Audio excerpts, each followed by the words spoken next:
So today's stream might be a little bit shorter than last time. Went really long last time. Although even though I spent like the last half hour or so reading.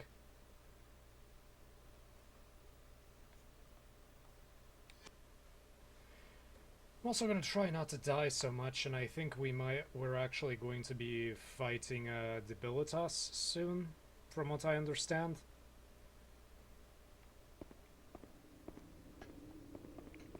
Huey. Huey should be nearby.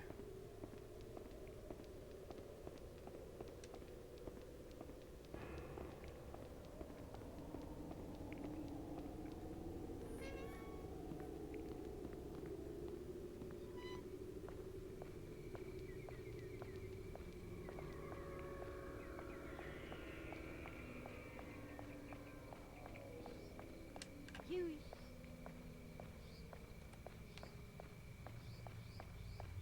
Buddy, I need you. Huey.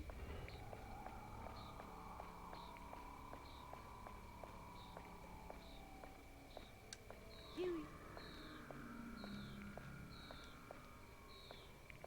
Huey. There we go.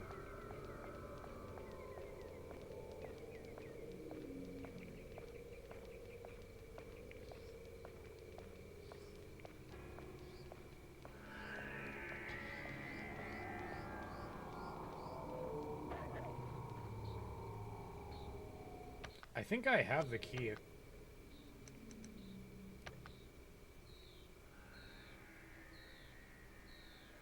A small key to unlock desk drawers. Okay, so then in that case I'm going the completely the wrong way.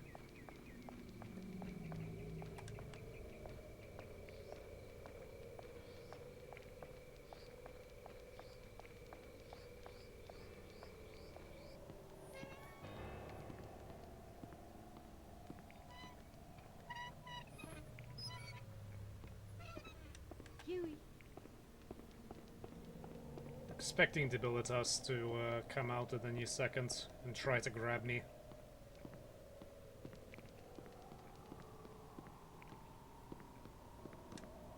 Huey.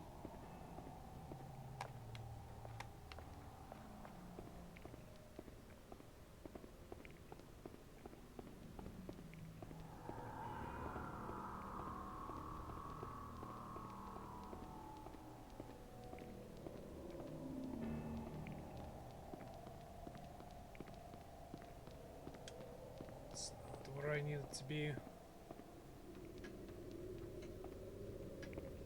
Neither is this.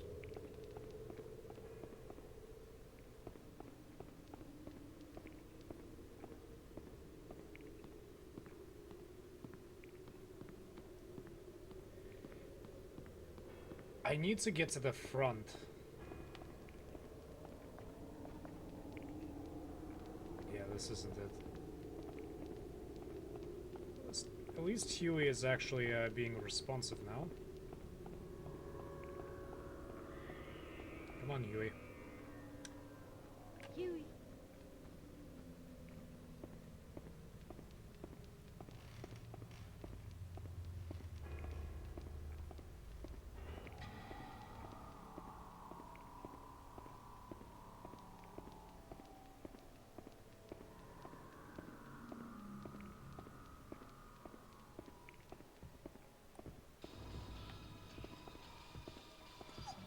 Huey. Huey.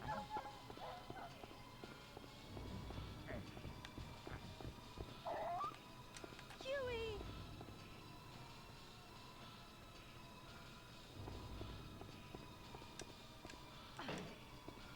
Yeah, just kick it open.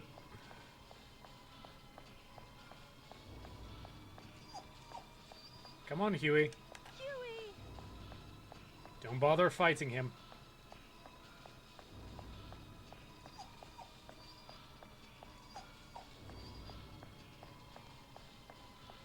Huey.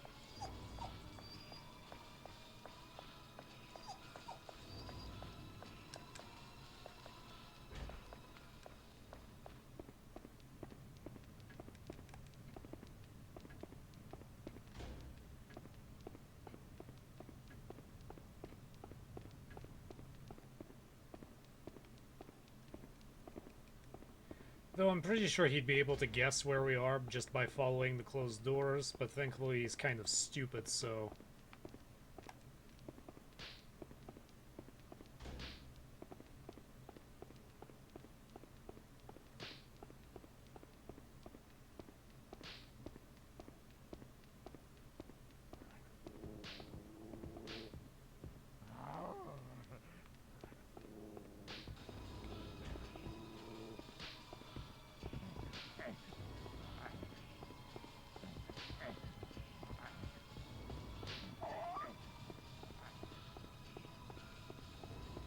Huey!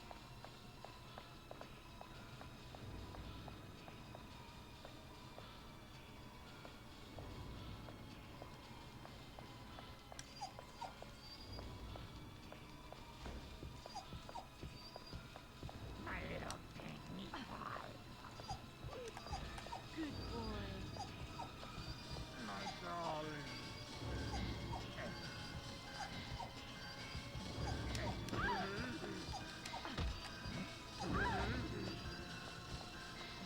Huey! Come on, Muddy.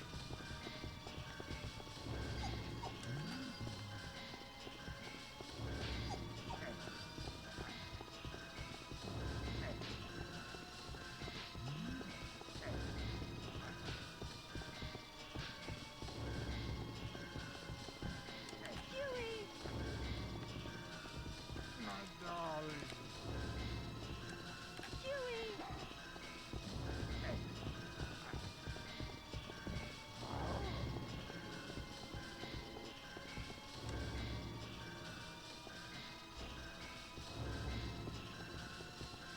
Huey! Huey! My darling.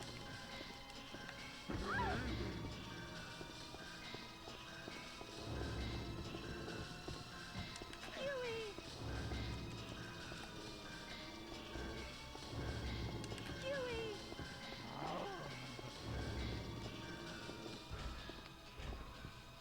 Huey!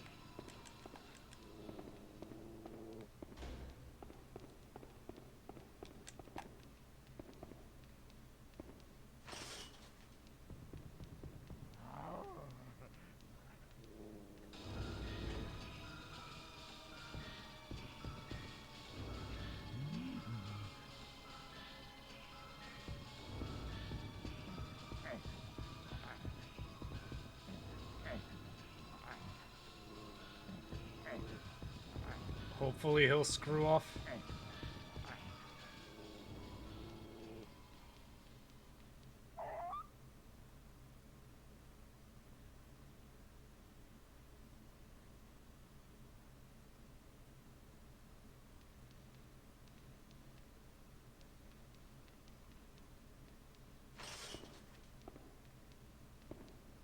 Good boy. Come here.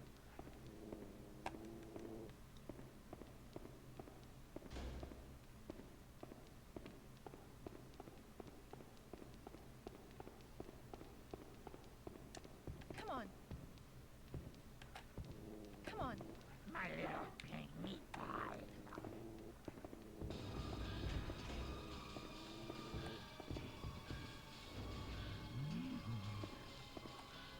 I knew he was gonna come back in here.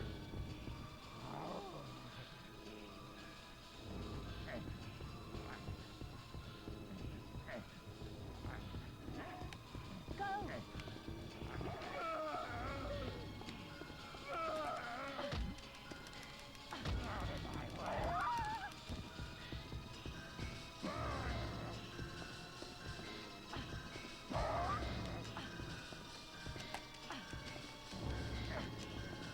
Come on, I want to kick him.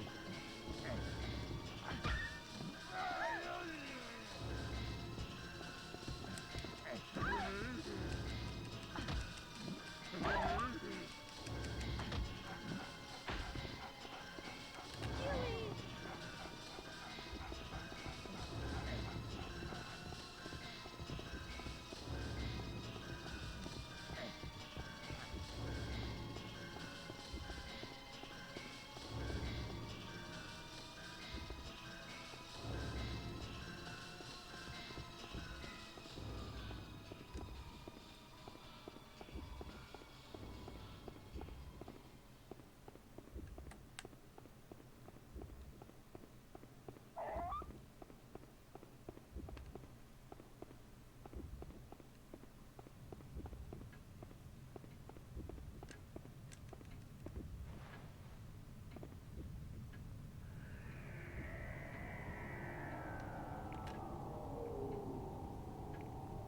Well, at least I've calmed down.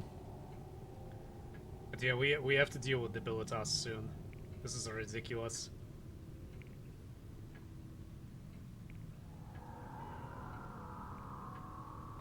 Thankfully, I'm closer to where I need to be now.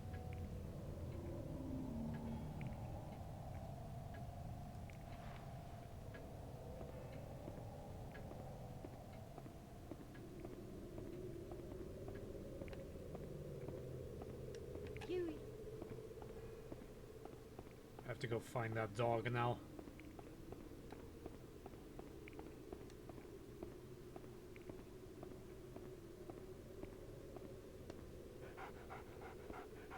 Huey.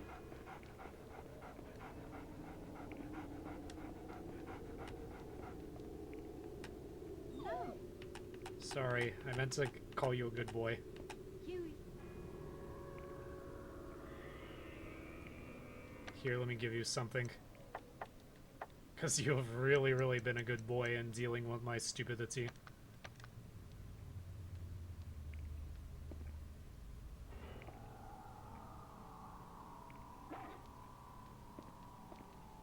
Hope you enjoy that.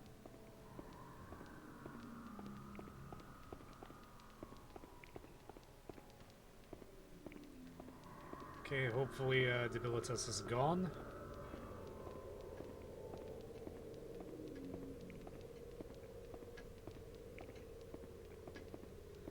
That's not where we need to be.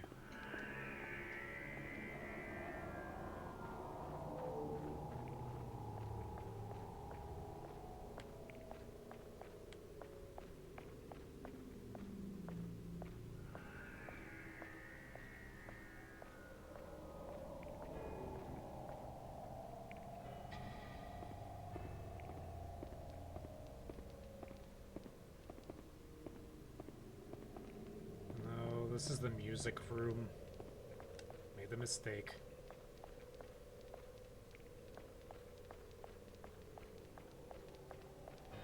I can take a shortcut and use the ladder, but that would be leaving Huey behind because he doesn't know how to use ladders. Unfortunately.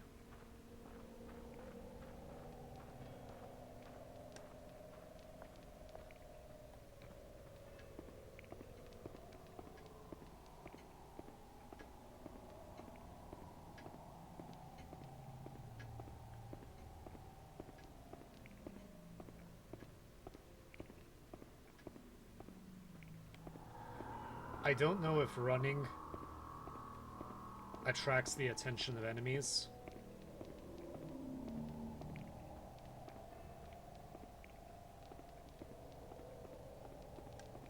Just in case, I'm gonna try to keep moving slowly for the time being.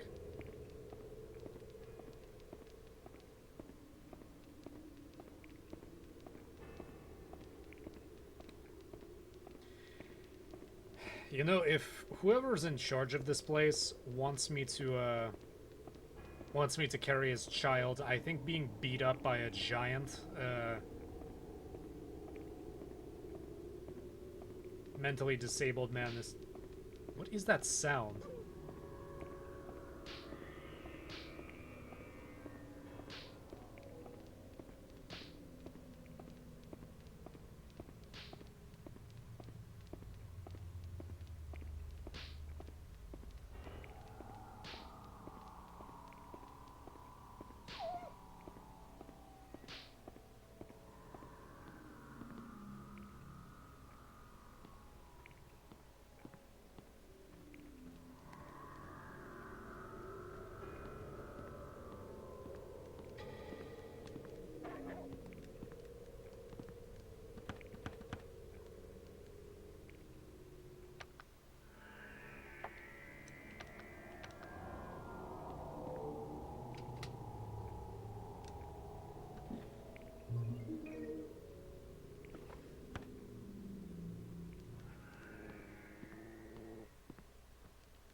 try to fight him. We don't. We can get away from him.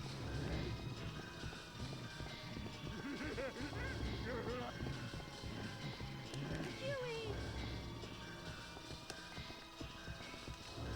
Fiona! Fiona! Stop kicking my dog.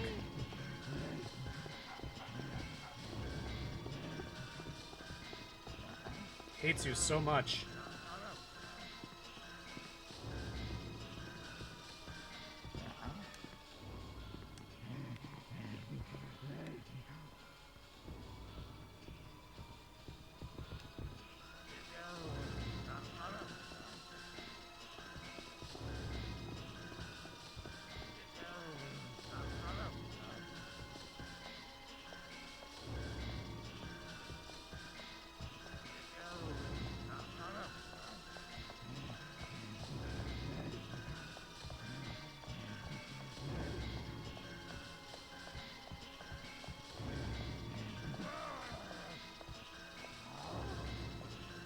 Huey!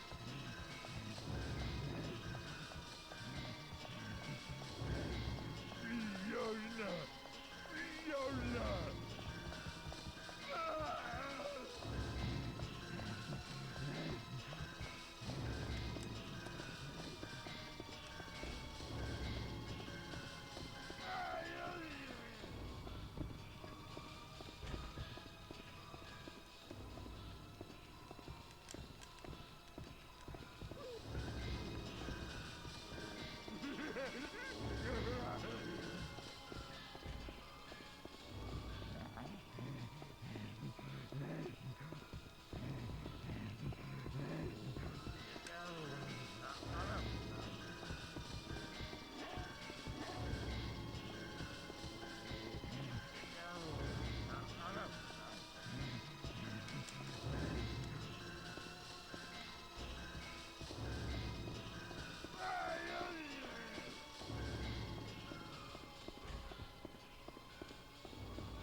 At least this will give me time to catch my breath.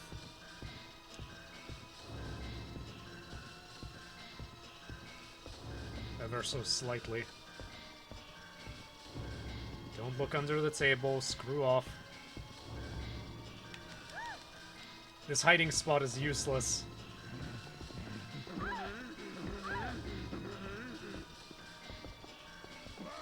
It's getting really aggressive.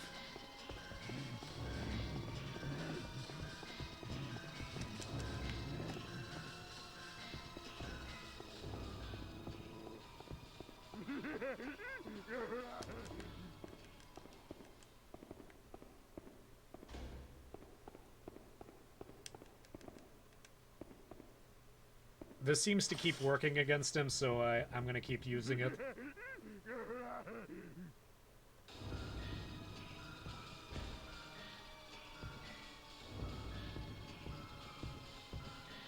Oh, he's coming right at me.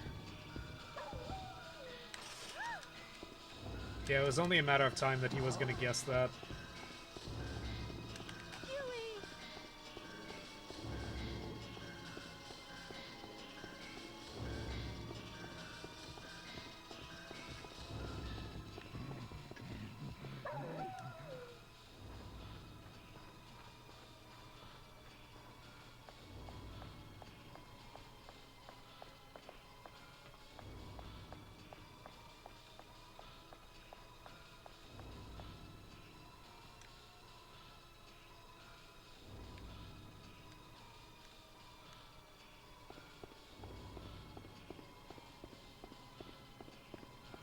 Which bookshelf, Fiona?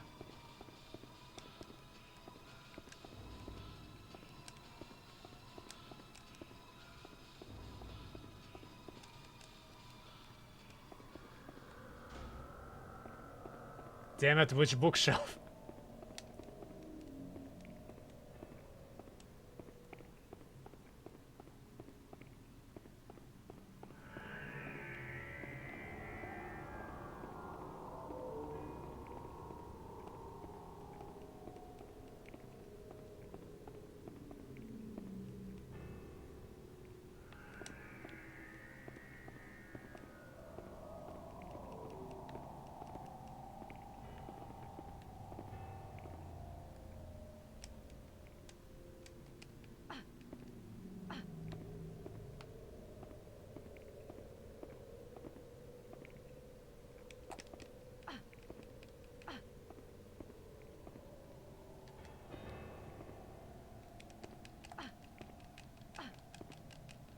Which way? Knock it over which way?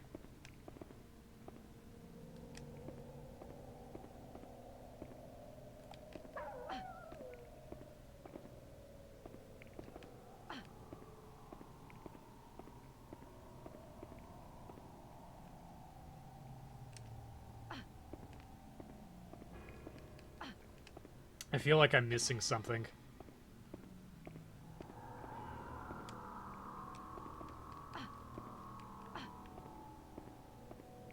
Maybe running tackle?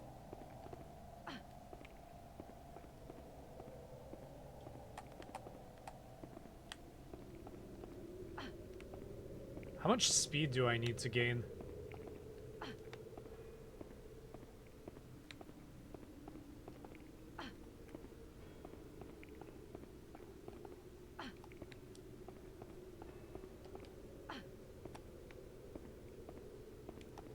I am doing it right.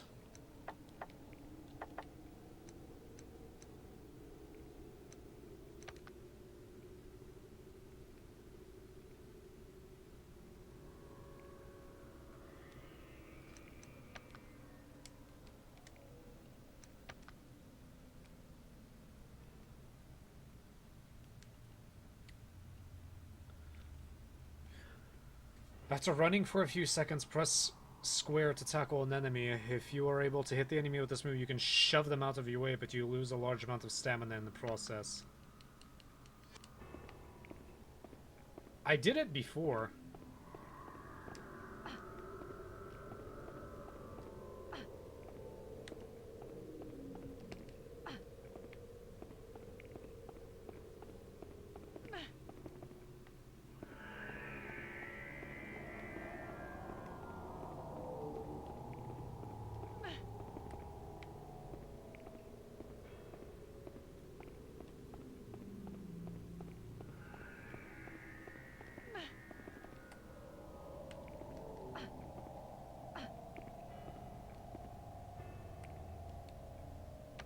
Am I missing something? Let me check.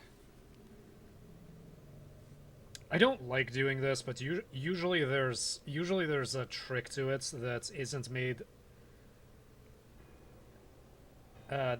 apparent, or you have to hit in a certain spots, and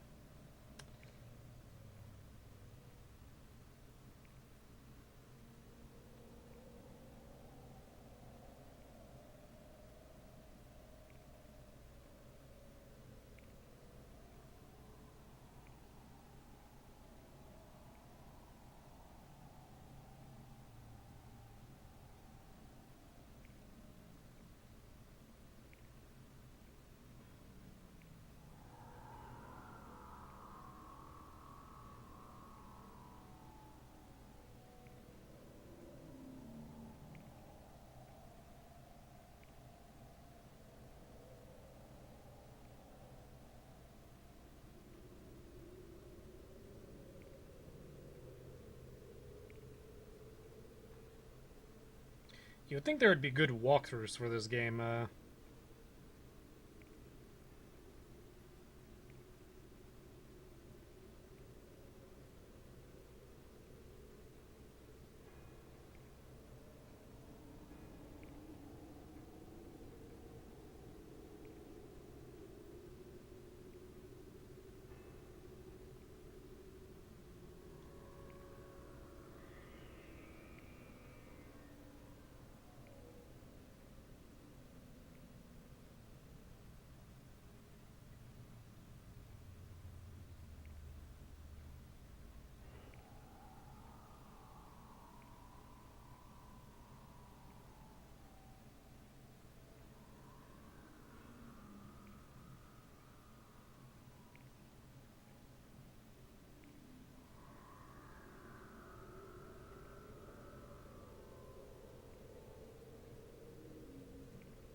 You out here, buddy?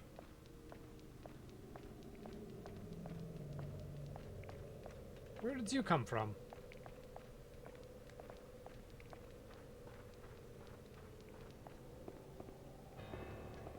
Alright.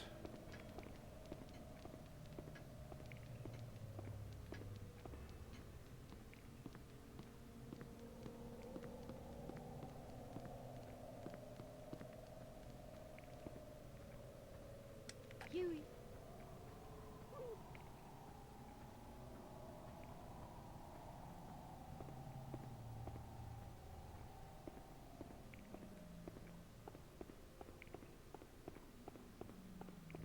Huey.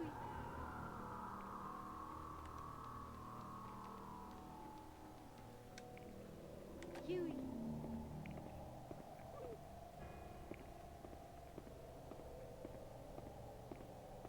Huey.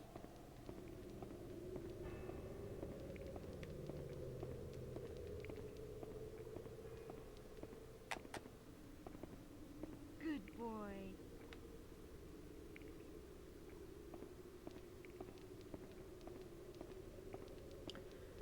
Have to keep him happy.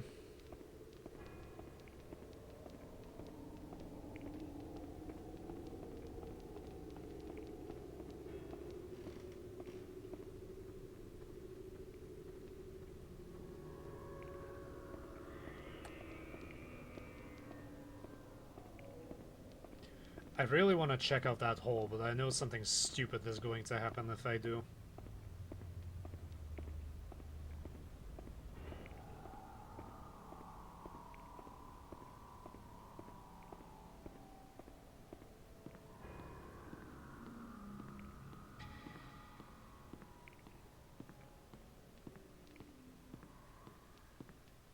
Come on. Come on. Oh, great.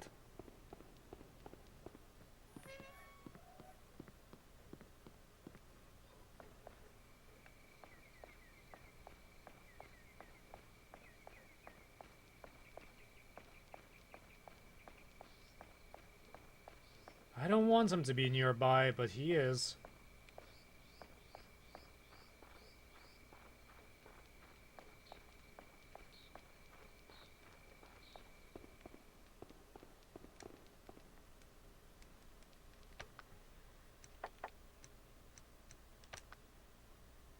Well-polished mirror that brilliantly reflects light that comes into contact with its surface.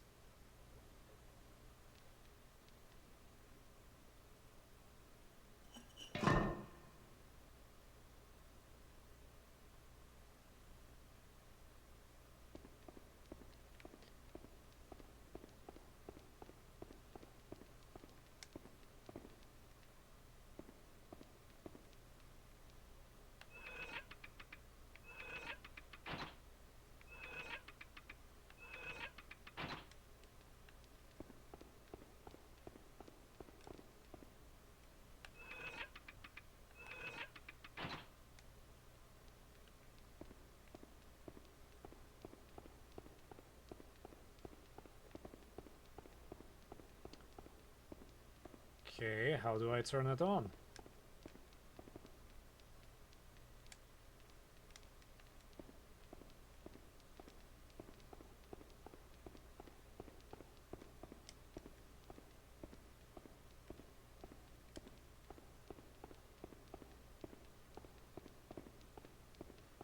Seriously, how do I turn it on?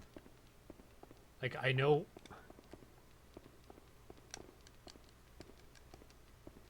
Is that it? I can't see.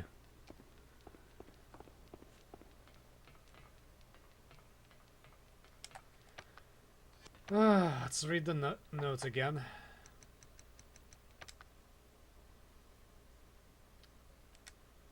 On the first floor of the tower that lies on the other side of the suspension bridge are two round contraptions. Found them. Lunar panels. Use the lunar panels to shine light on the wall in the back room. Doing so open the way into the channel. There you should be able to take the goddess key. Beam the light out of the second floor of the music tower. Then adjust the 3 lunar panels to proceed forward.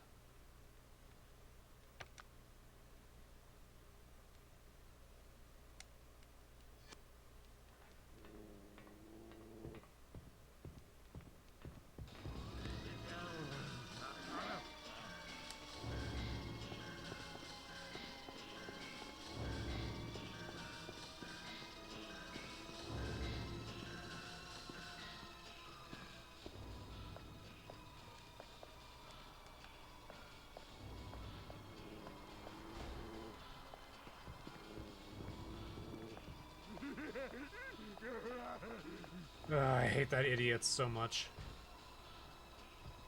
Come on. Come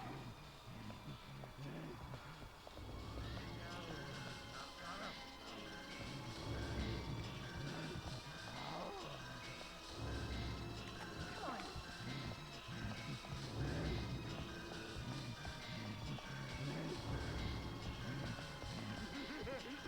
I like how he just ran under his legs.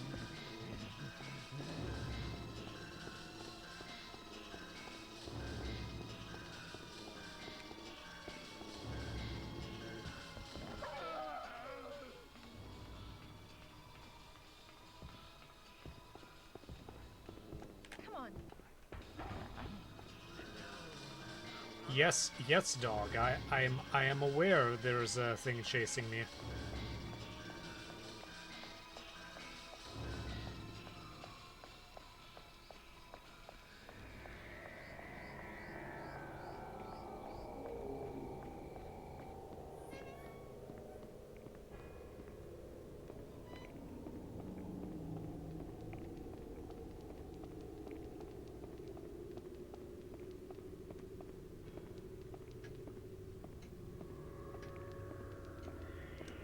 Huey.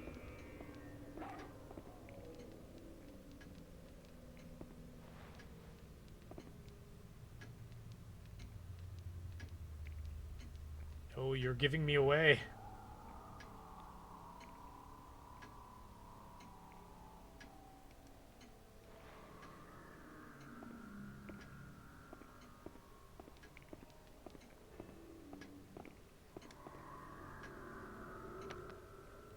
Just gonna save since I've gotten this far. Okay, let's try to understand this note a little bit more. Okay, okay, we got to the lunar panels. Use the lunar panels to shine light on the wall in the back room. Doing so will open the way to the chapel. There you shall take the goddess key. Beam the light out of the second floor of the music tower, then adjust the 3 lunar panels to proceed forward.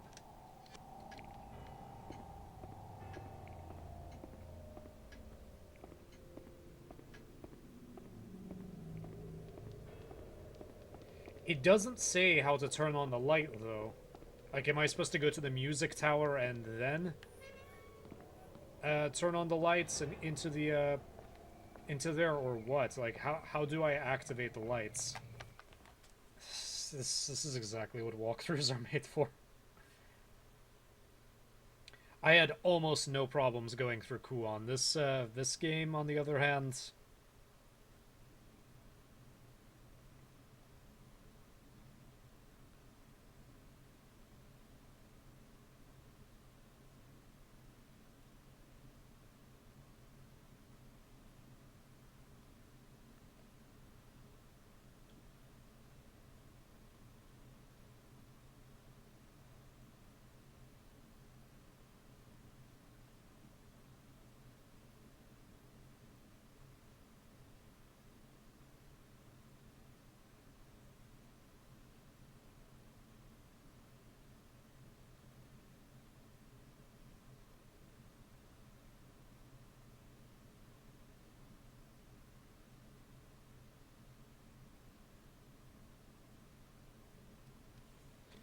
okay, so yeah, we do have to go to the music tower.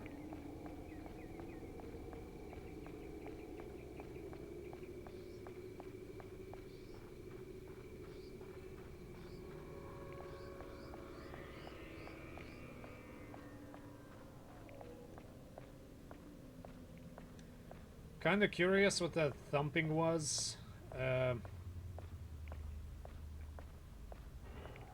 in the study tower.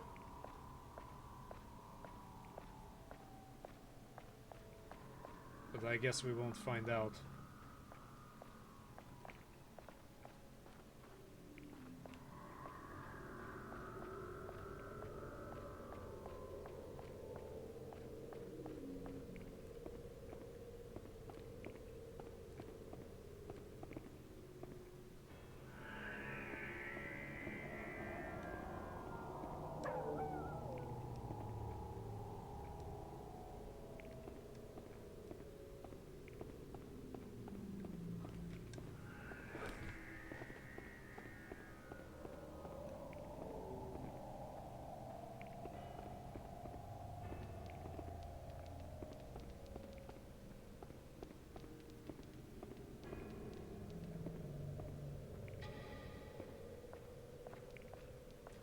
Okay, so now we know where this leads.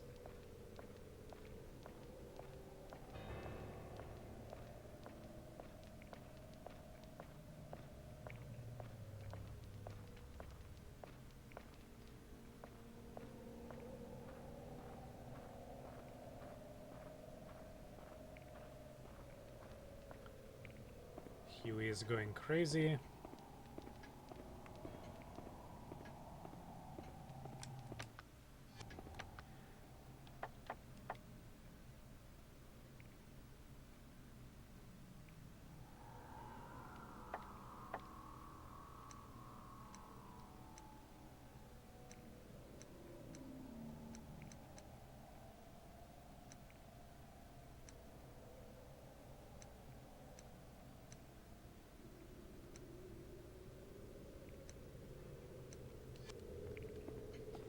Okay, so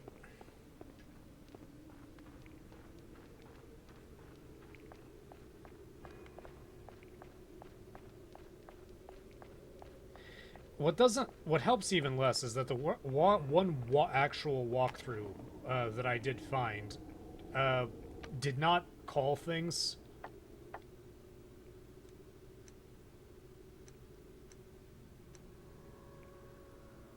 The way they were supposed to be called, so that doesn't help me at all. So how do I get here?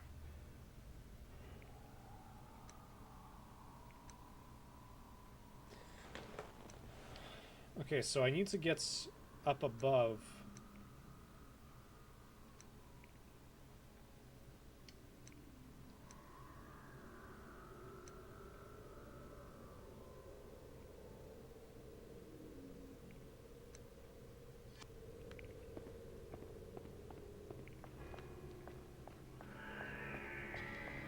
So I need to get upstairs.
What is that slapping noise?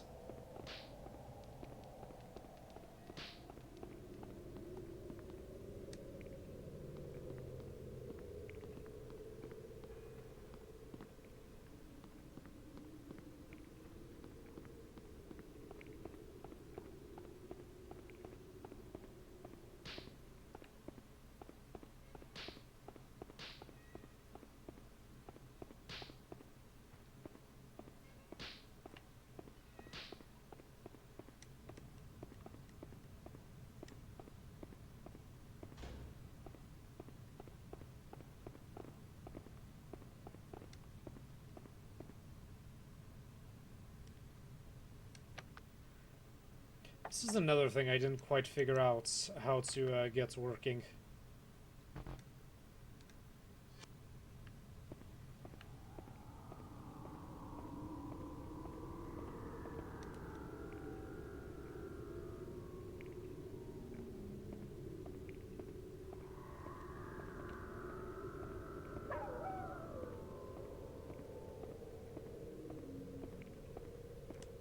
This didn't really explain how to use any of this. It just said, "Oh, here it is. It's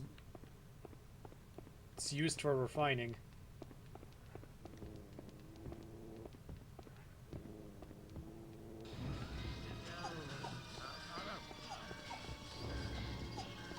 Huey!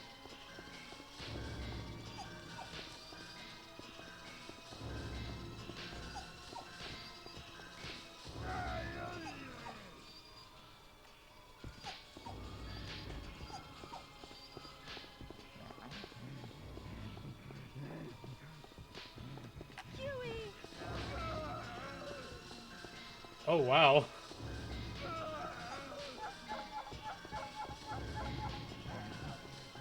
Huey!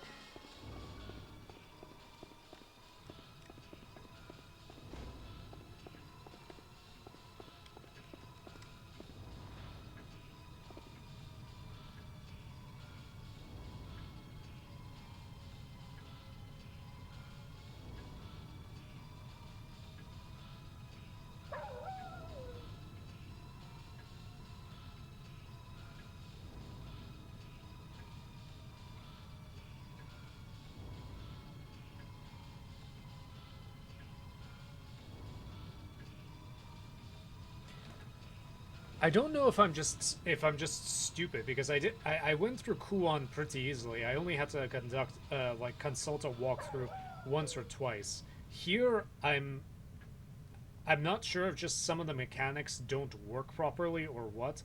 But it's just a little, some things are a little confusing to me.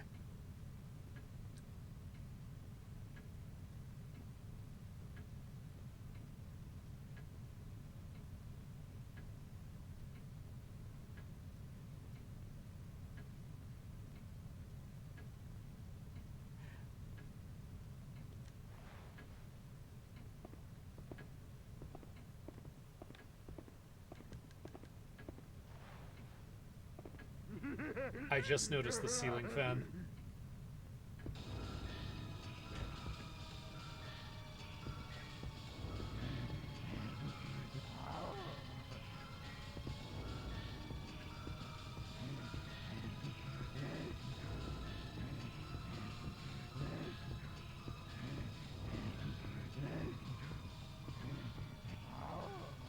I wish Huey and I could just both beat the crap out of him.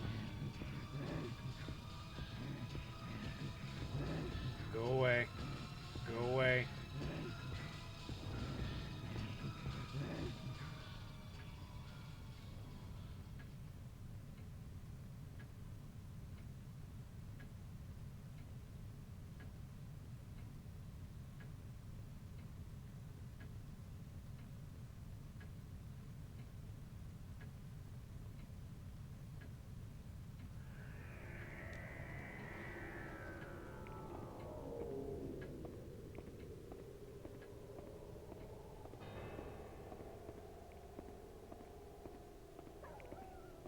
Huey!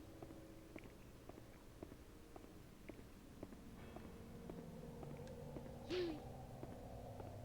Let's find out what this slapping noise is because we keep getting distracted by Debilitus's stupid shenanigans. Huey!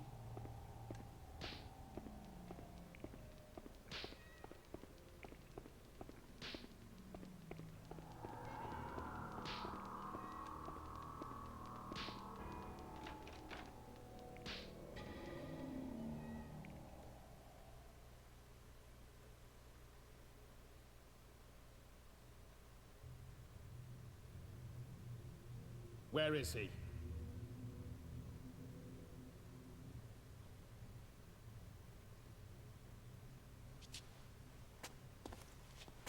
Where is the old man?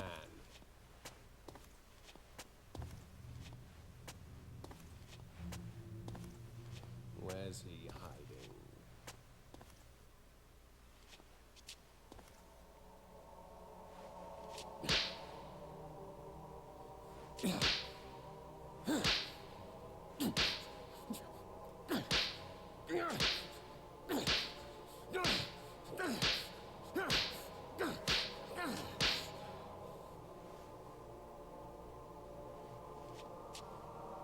I won't let him touch her. Do you hear me, old man? The Azoth is mine.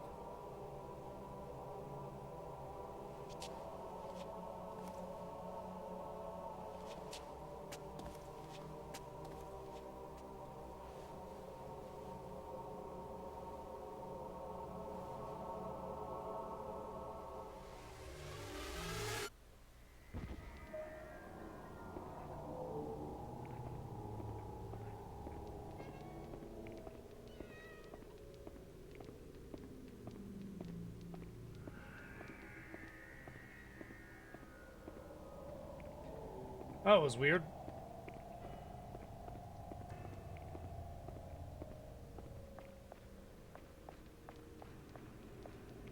Confirms my suspicions that everybody here is absolutely insane.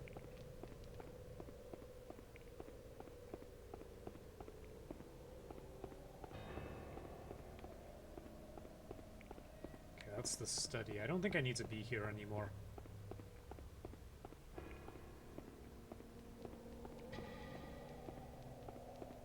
I have absolutely no idea what that was supposed to teach me.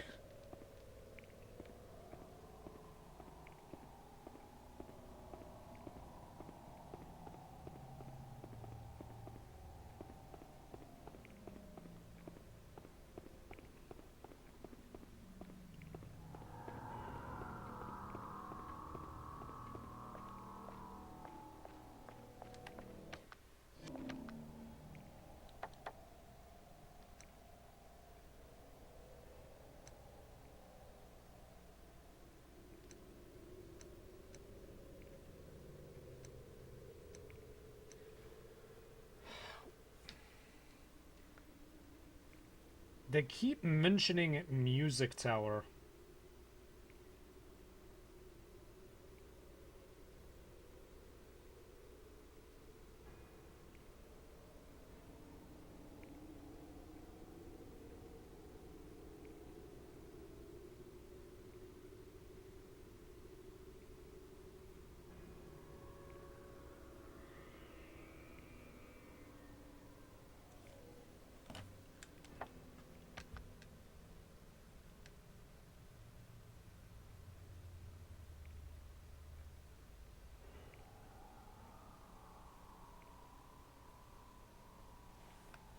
Second floor of the Music Tower.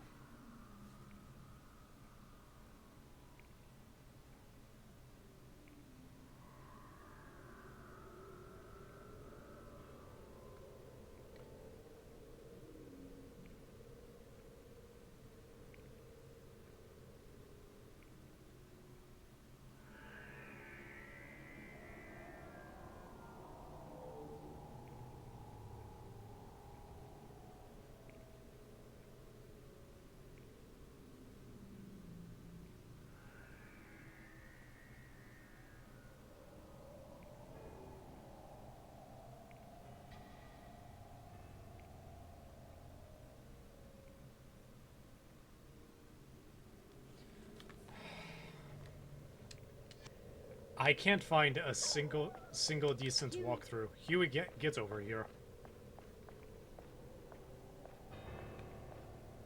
Where'd you go? You were just behind me. Huey.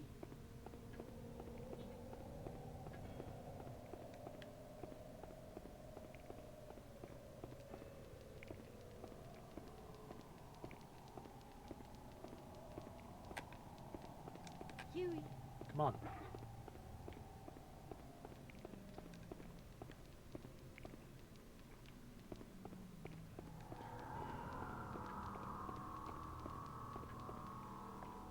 Okay, well, it's on the second floor. That's...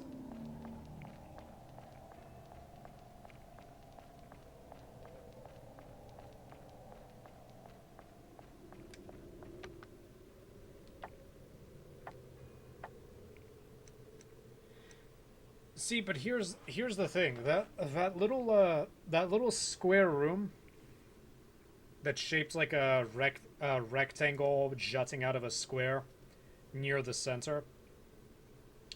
It's northeast of where that central tower is. That's supposedly the music room.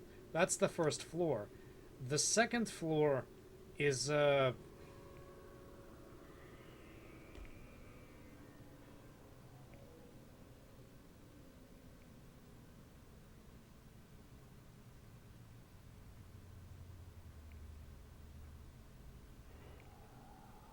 I can't get in there right now.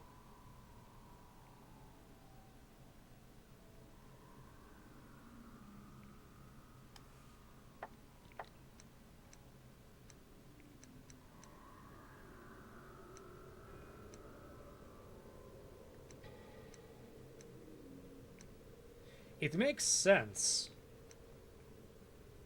because it beams across the way.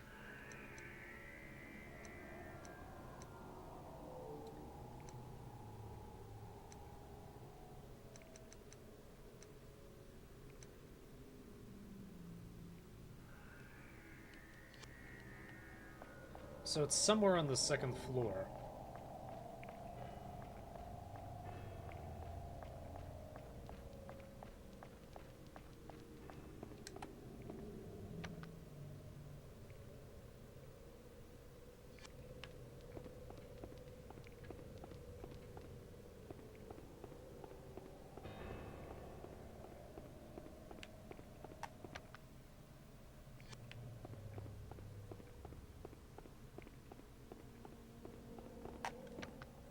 Like there it is. Like this is the second floor.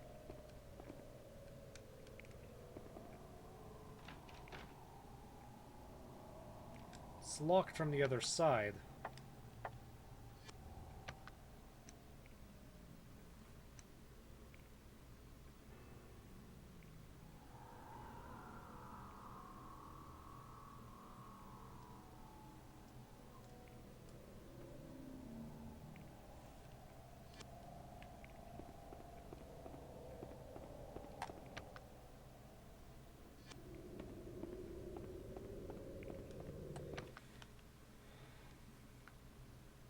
But there's no other way to get in there.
I'm really sorry about this.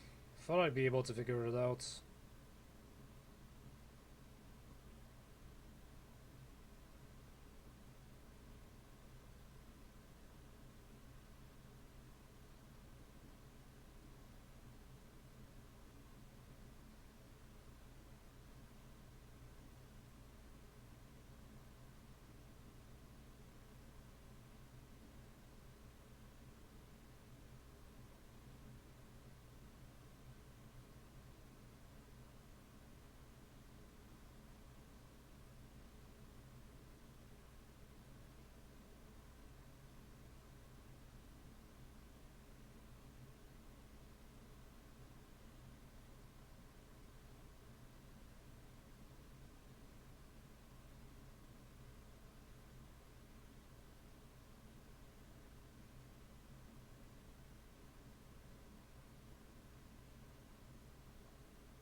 Yeah, no info for now.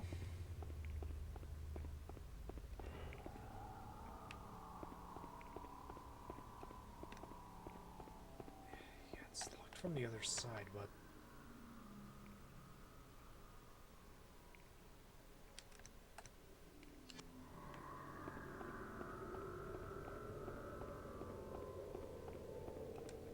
Huey.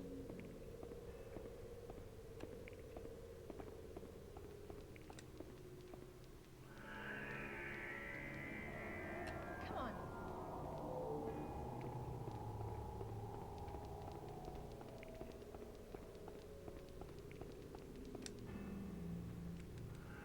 I didn't mean to do that. Huey.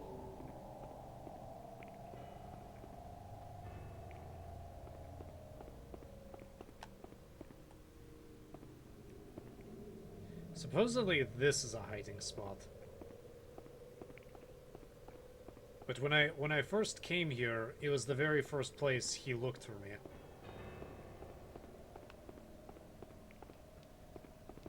How did you get here?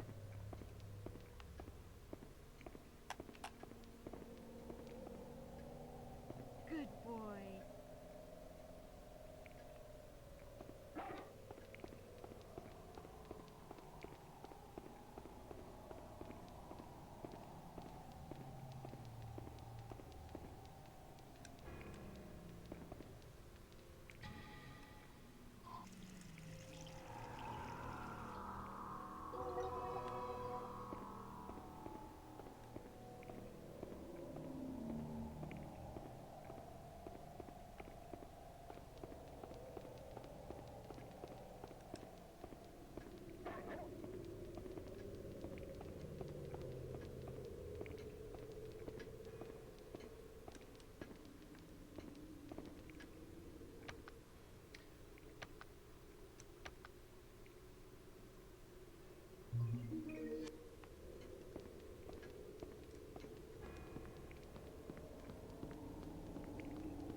Okay, so nothing interesting here.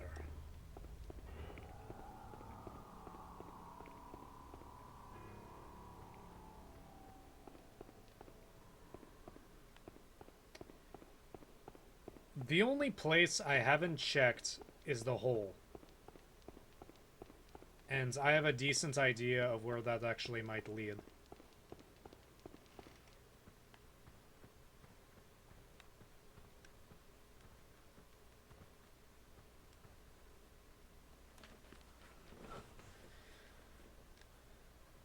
It's a box, but I can't open it.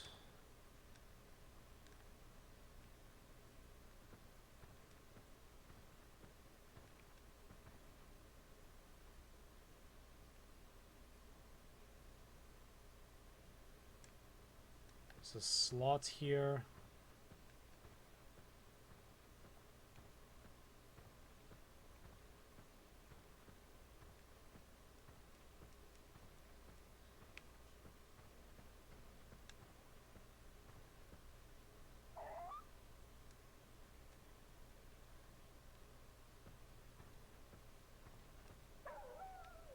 Come on. Ah, great.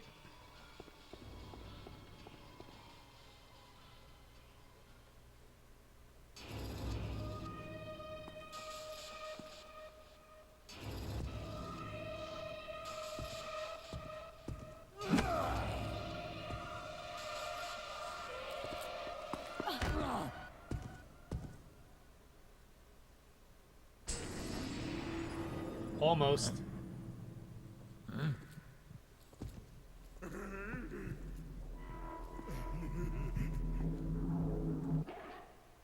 Huey.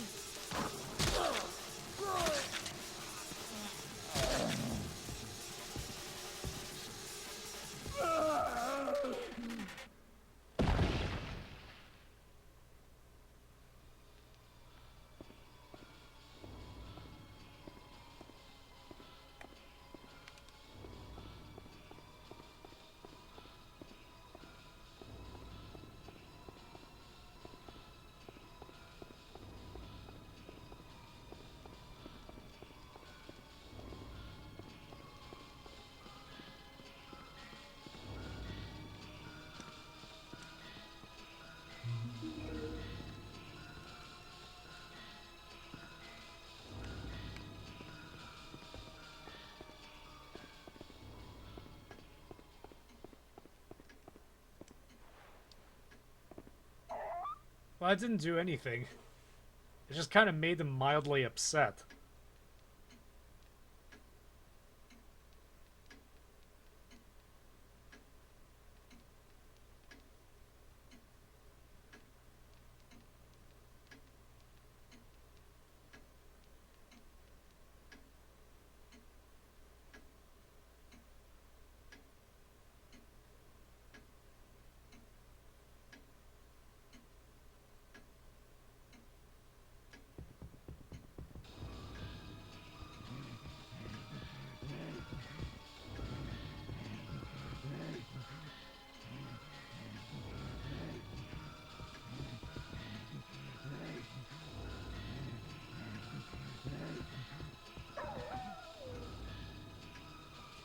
Huey, just hide.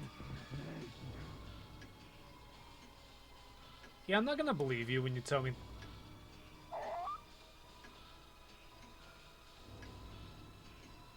I've had this game tell me that the coast was clear before, and then he ran right back in the room.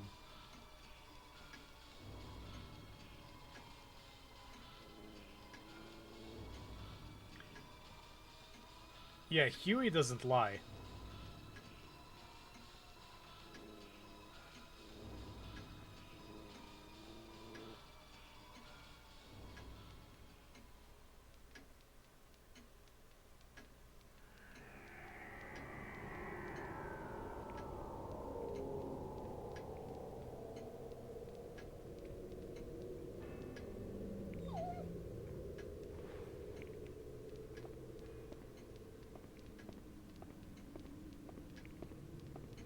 Save for now after doing whatever that was supposed to be.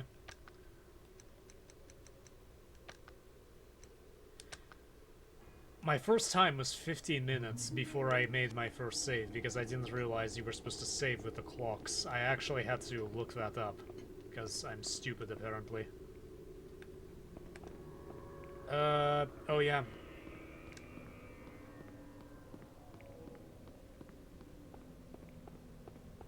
Love how we just picked off random stuff from him. Come on. Huey, get over here.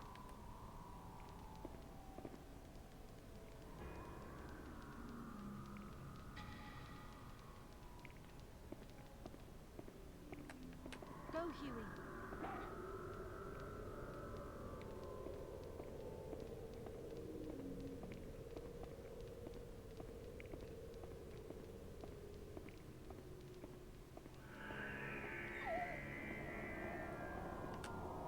Nice try. Good boy.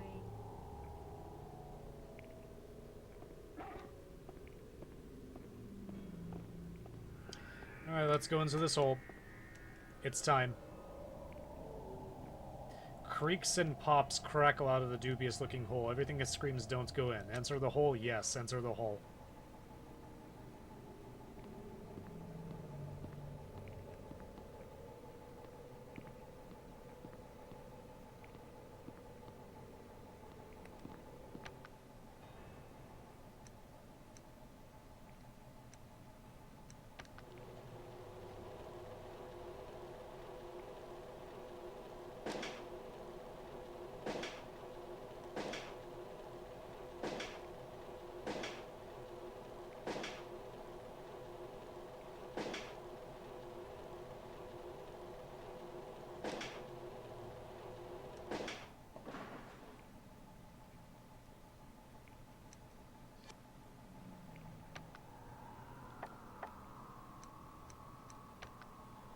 An alchemic item created through an intense process of refining a medallion. I wonder what this does.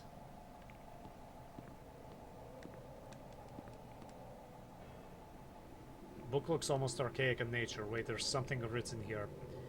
Kies restores a small amount of stamina. Mundus calms the nerves of those who use it.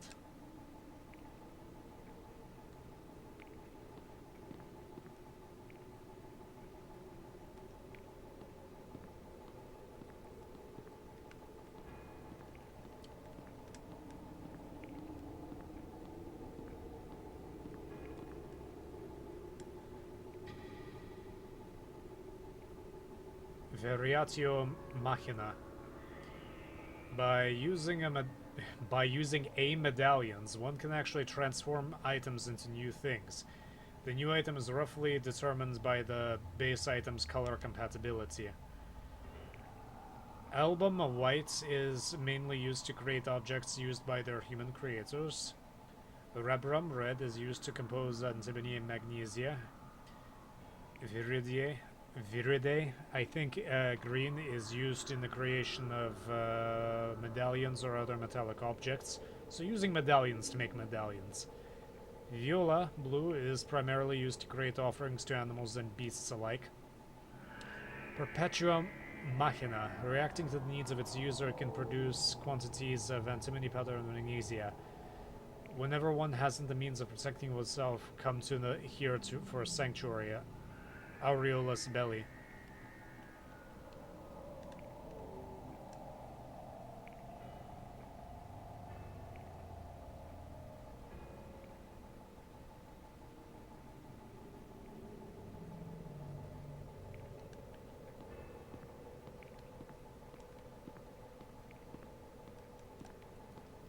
This is actually not where I expected to go.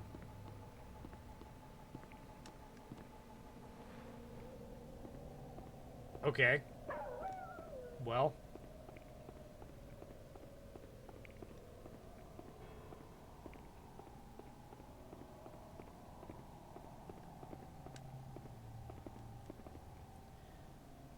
Section of handrail seems to be gone, but they always say never look down in the movies. I think I will follow their advice.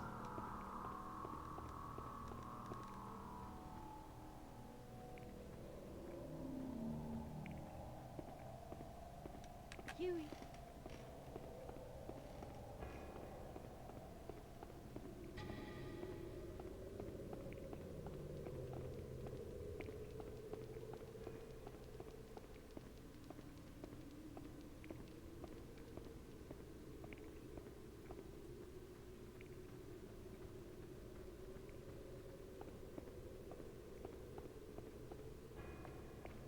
Huey.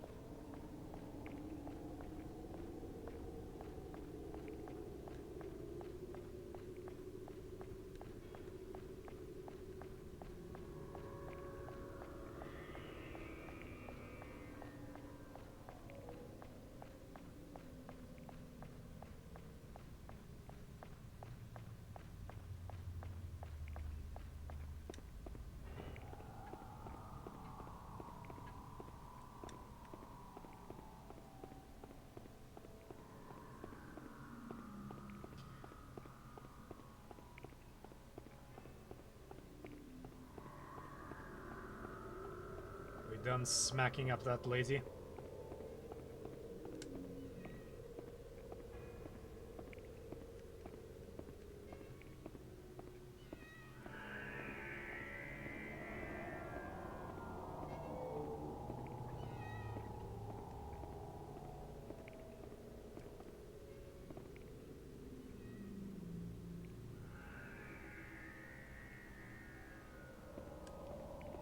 Am I allowed to go in here again?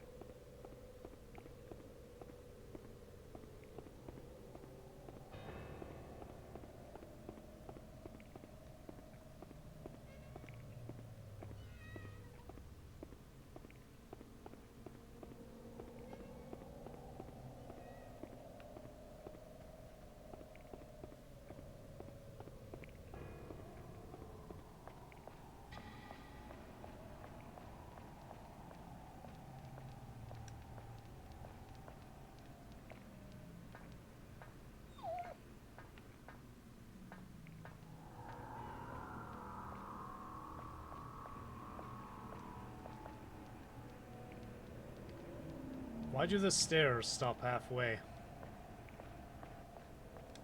Maybe there was something else here at some point.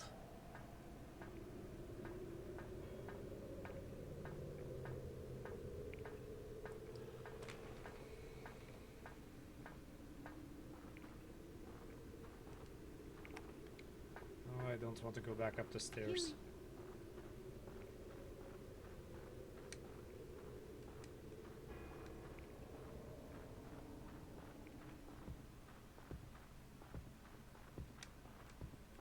Huey.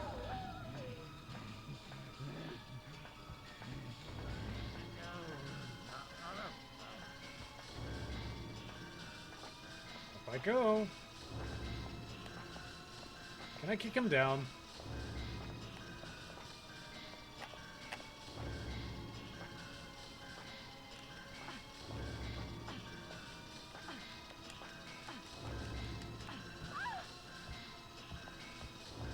I think I injured myself somehow.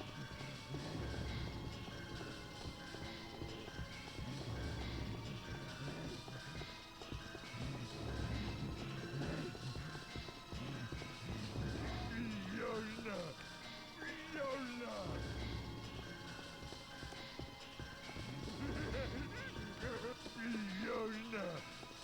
Viola! Viola!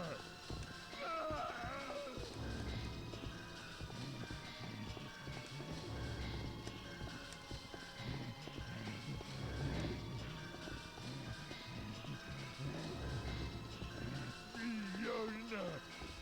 Viola! Viola!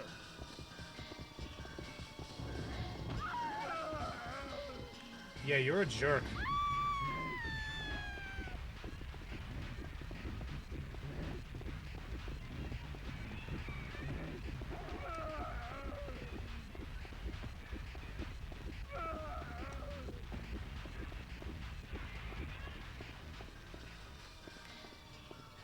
Huey!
Huey!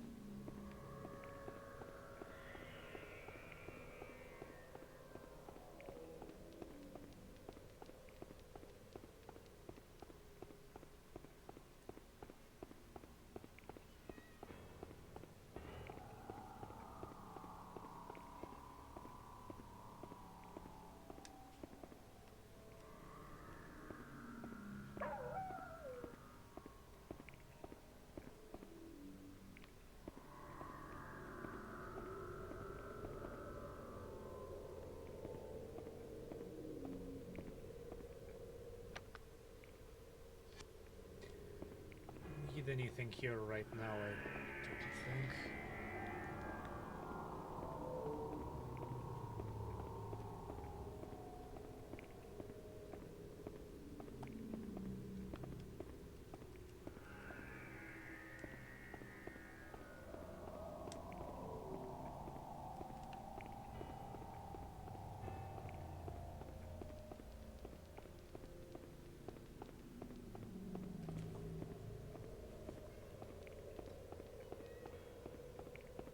I think I have to get Debilitus's key.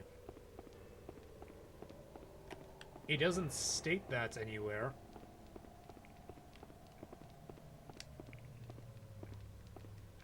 Okay, nothing suspicious about the light that's out.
She said she can hide behind a bookcase, but I'm not sure which one she was talking about.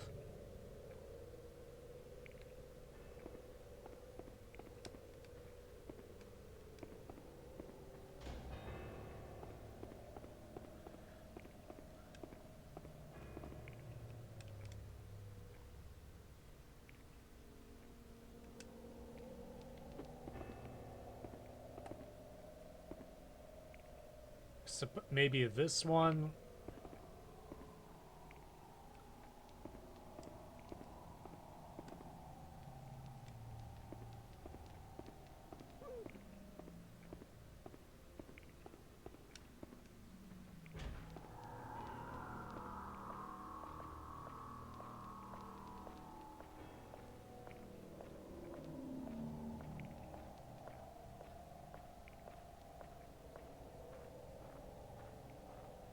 Not entirely sure what I'm supposed to be doing. Oh. I don't remember this part. I don't think I've been here before.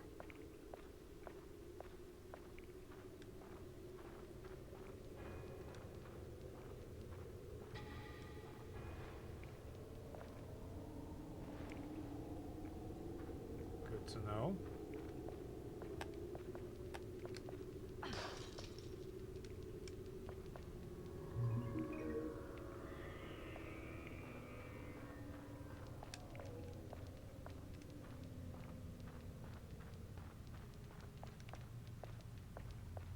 What's up here?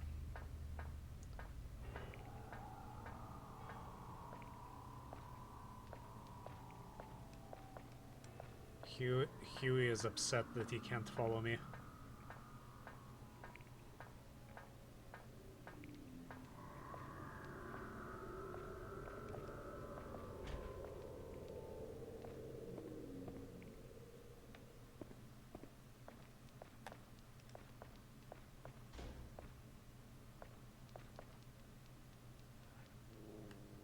No, I don't want to be up here while that guy is around. I think it's just freaking out at the luminescent.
Still alive?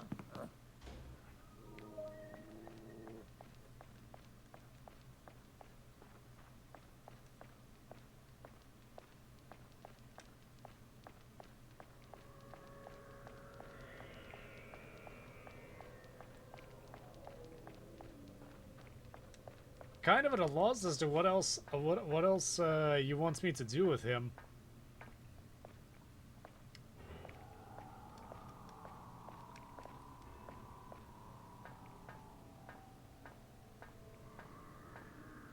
That luminescent better not be there.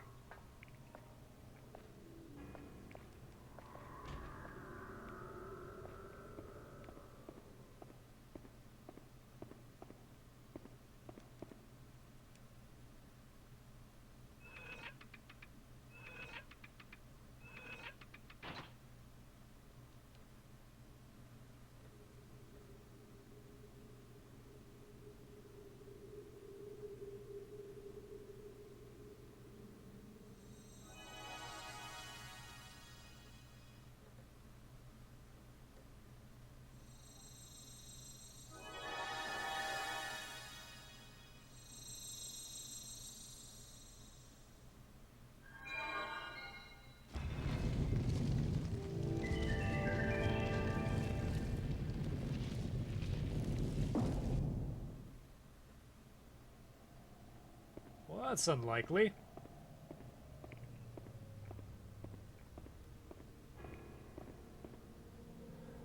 Loads of speakers line the walls in a haphazard fashion. I feel that a piercing stare coming from the wall fall that is quite unsettling.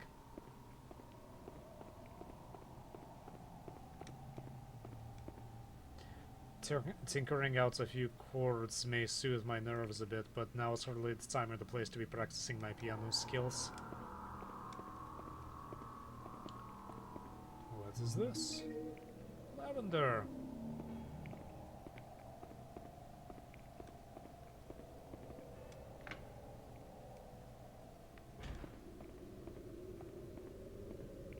Yeah, just as I thought.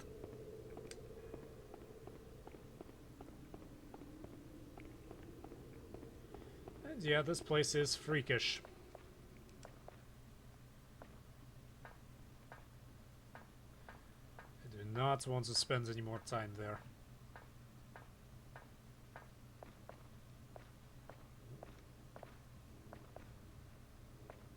There's the luminescent, which means there's something stupid nearby.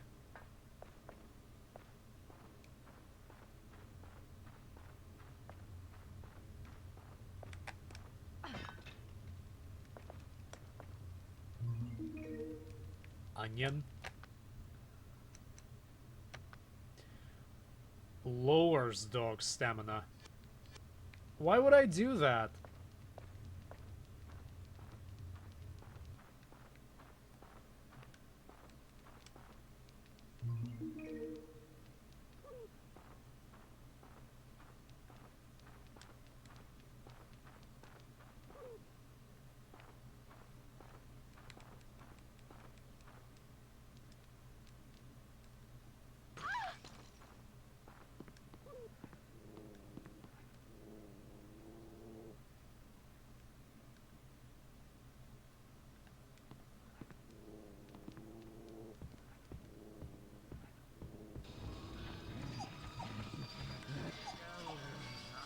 Chewie!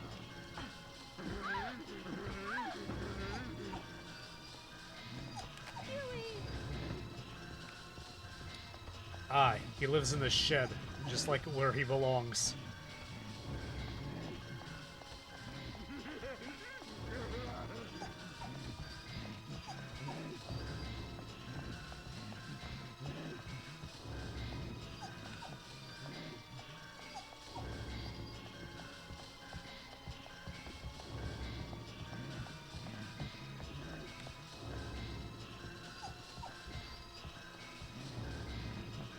Chewie!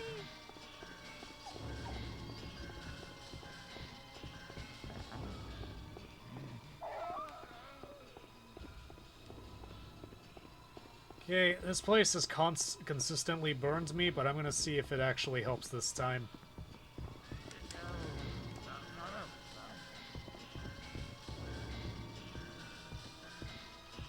I don't think it will, but it'll give me a second to, as it did the last time, it'll help me recover my stamina.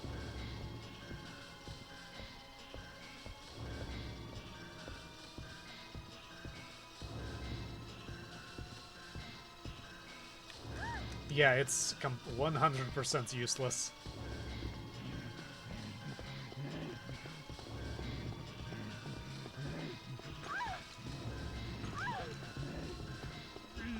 I hate those things so much.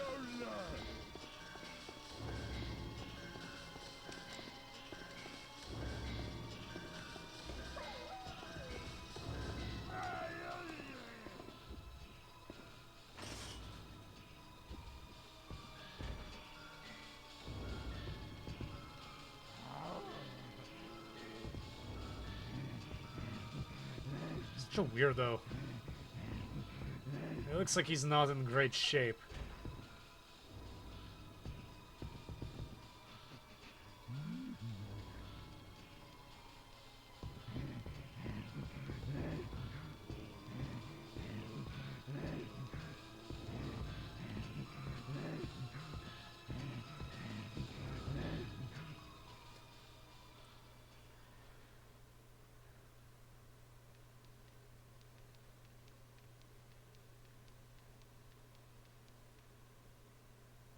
Oh, come on.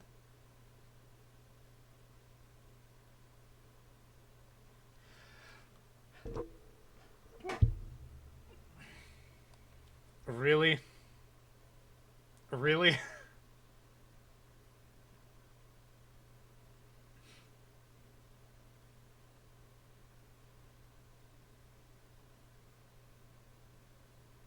You're just gonna park yourself out there, huh?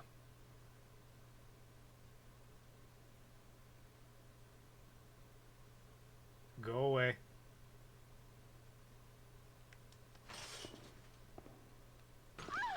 Ow.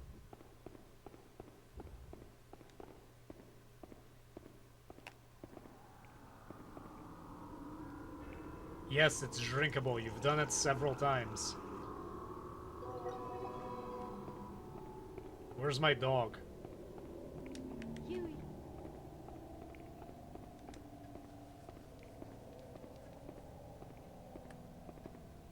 Come on.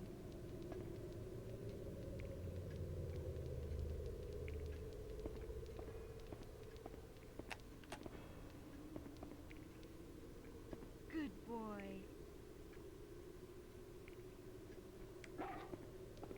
Okay, he seems to be in good spirits.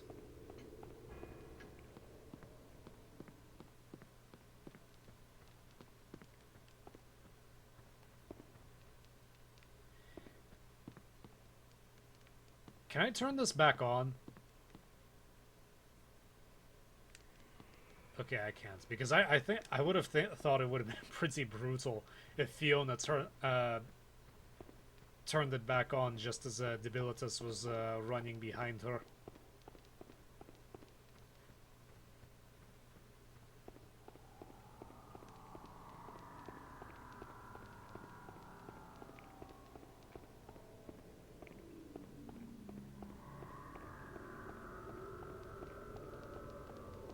I mean, that's what I would do if I really wanted to get rid of him.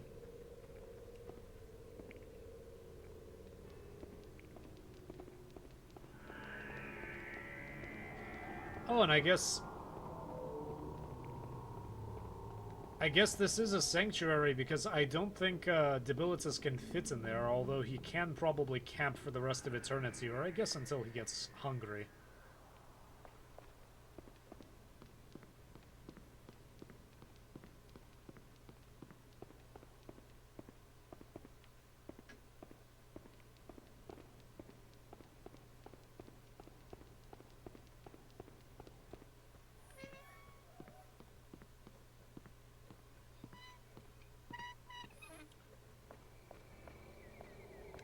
Huey.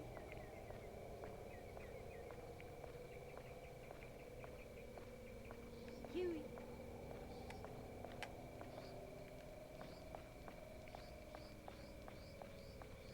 Okay, just need to make sure you're still with me.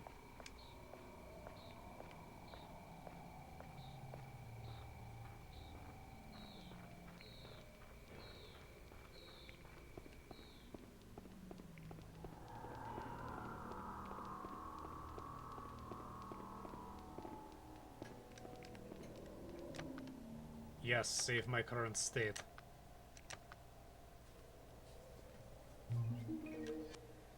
Outstanding.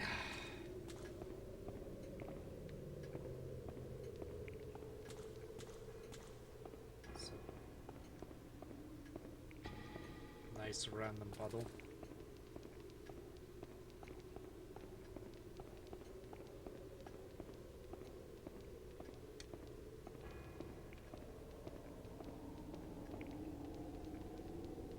The path beyond is the road of darkness. Go not without a guide, lest you lose yourself to the darkness within.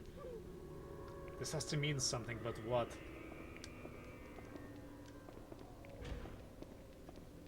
Come on.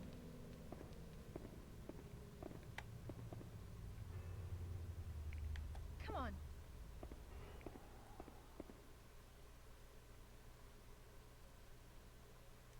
Come on. Huey!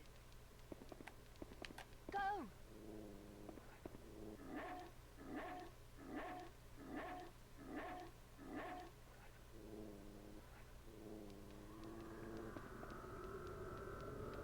Go, Huey.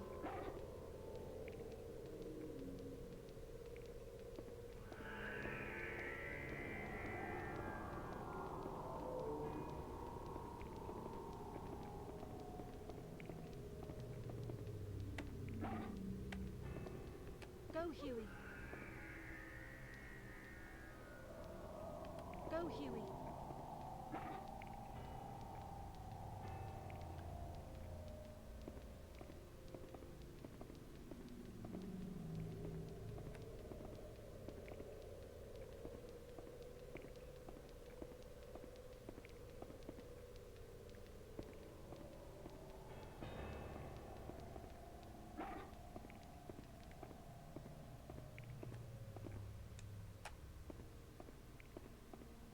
Good boy.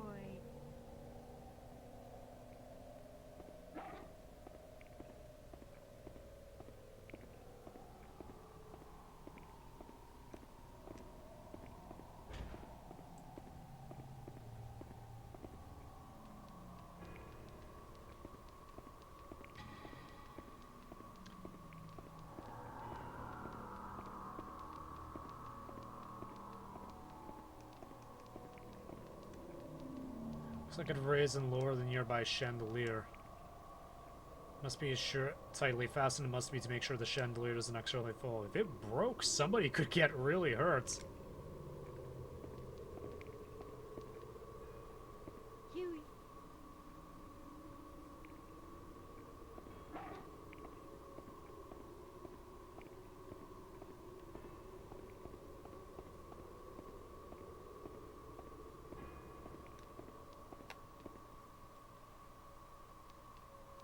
Some letters engraved here. To the seeker of the secret technique of Ars, obey the will of Hermes' divine cane and hasten to the secret staircase.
Oh, hi, I don't miss you at all.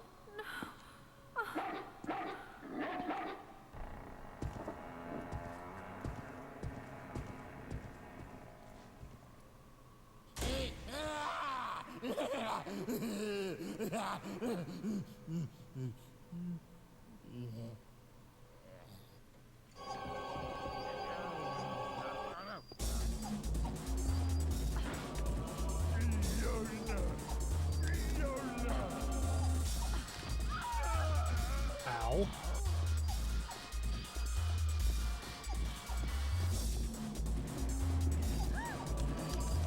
Let go of me.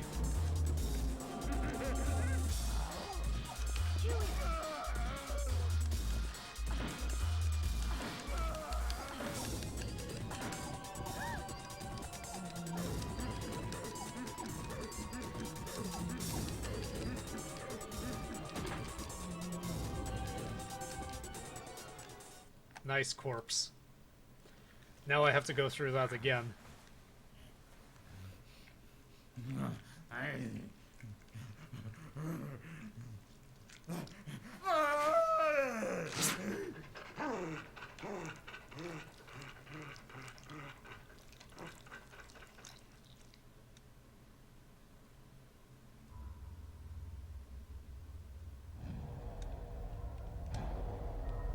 Wonder if I can break them before.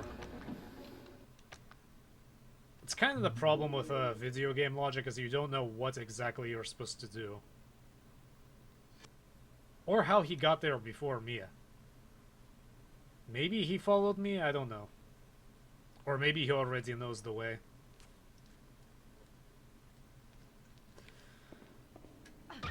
Oh, I'm sorry. I didn't mean to kick you. Good boy.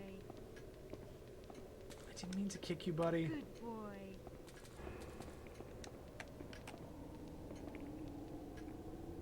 Good boy. I'm sorry.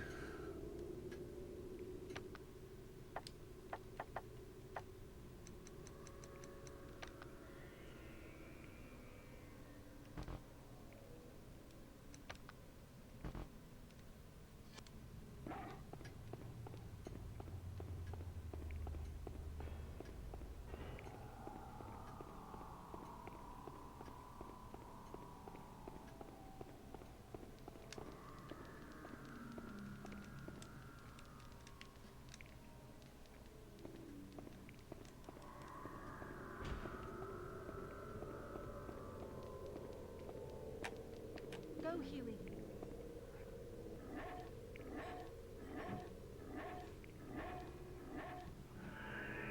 Go, Huey. You can do it.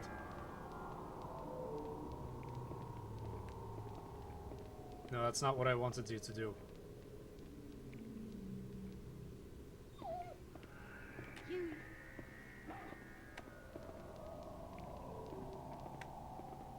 Go, Huey.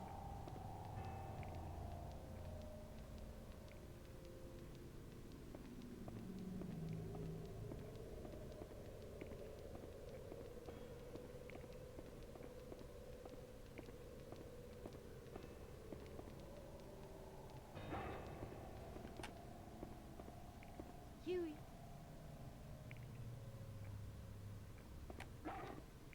Go, Huey. I can't imagine Fiona kicking him in the ribs. Like, it's bad enough that you can scold him.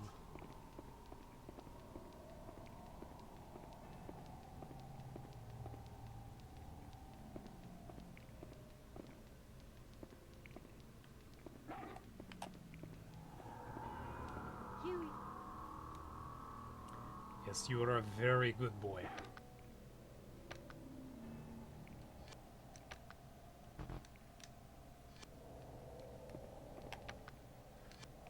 Why would you give the dog an onion? Like, why does it give you so many options to be so bad to this dog when it's clearly your only chance of survival? Also, I just noticed that this door clearly opens the other way.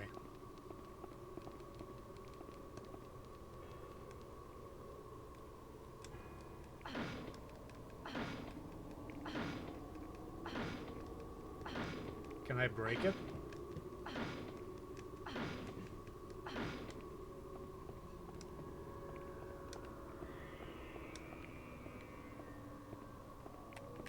Come on.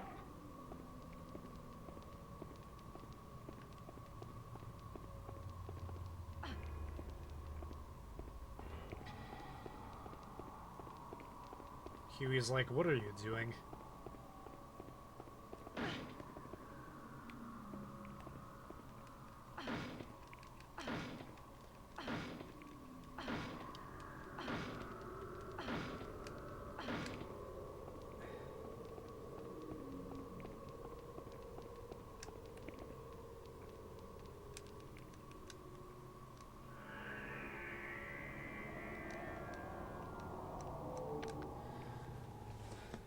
I wish it would start you off at the beginning of this fight or lets you save in here instead of on the other side of that puzzle. Although I might have missed it. Yeah, I don't see a clock in here.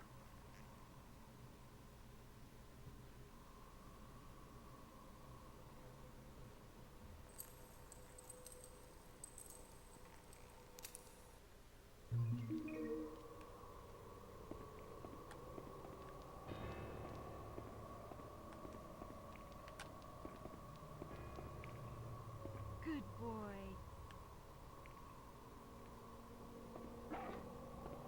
Just to make sure that you know I like you.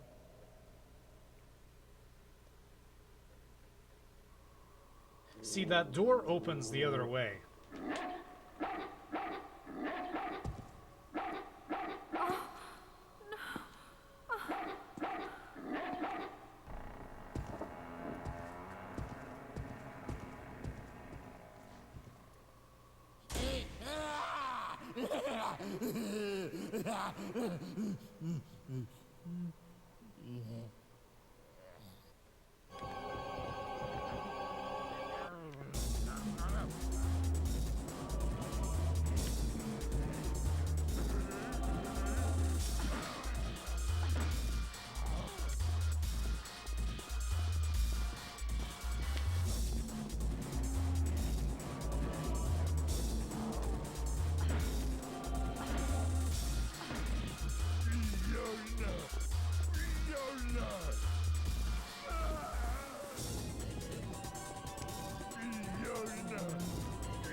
Ow.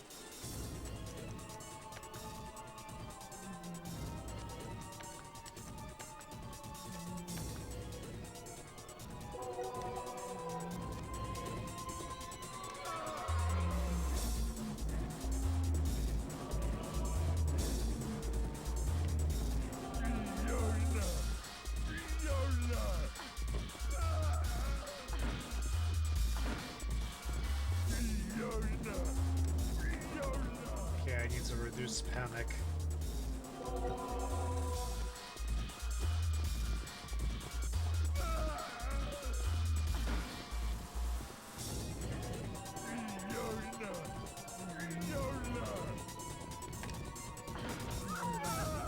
Ow.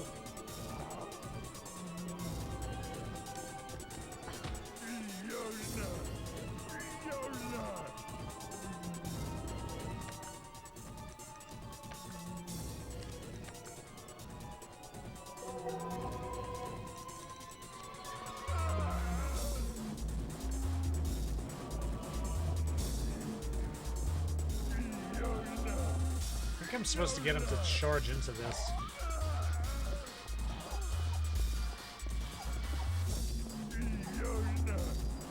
You got us in the way, Huey.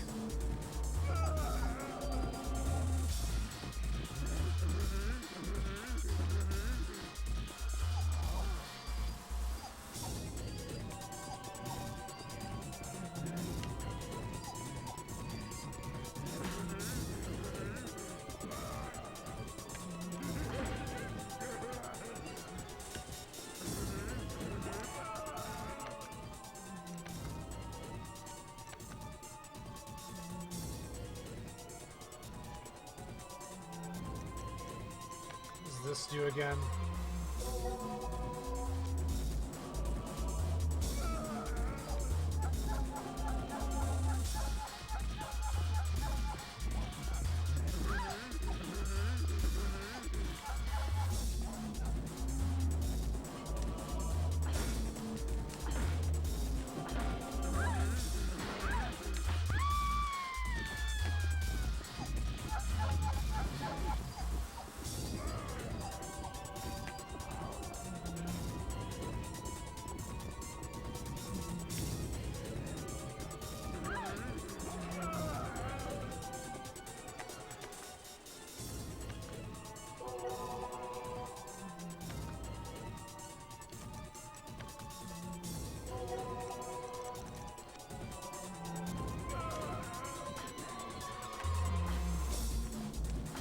Yeah, I think this is broken.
Ouch. Ooh.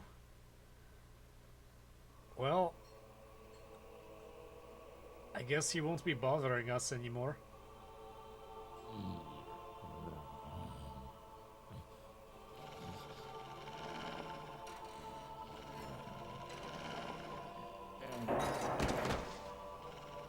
It's okay, Huey. He can't come after us anymore. Good boy.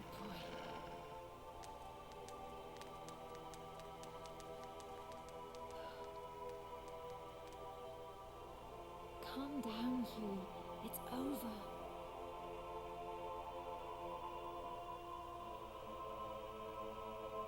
It's okay, Huey.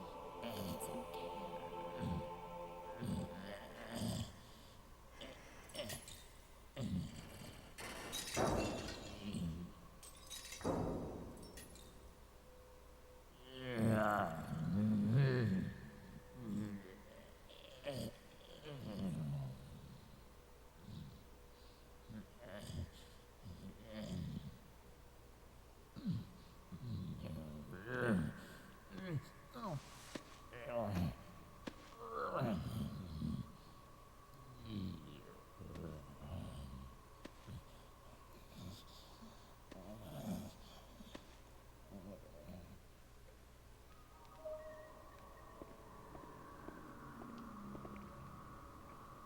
Must have been quite expensive.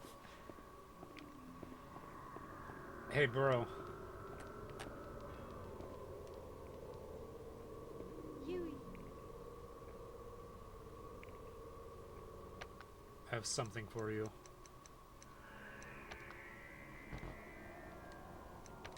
Give him this.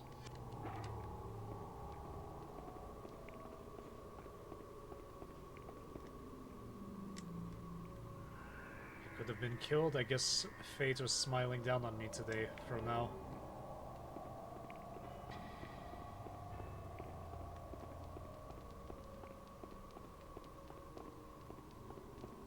I suppose if he did want to hurt you, he could.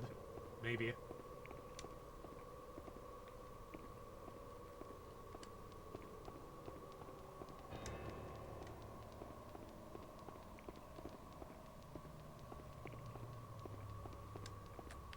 Go, Huey.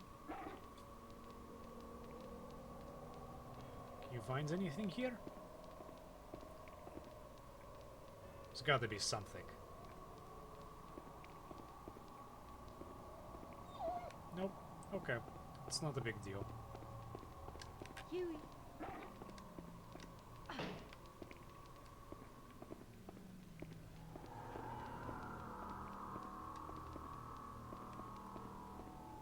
Go, Huey.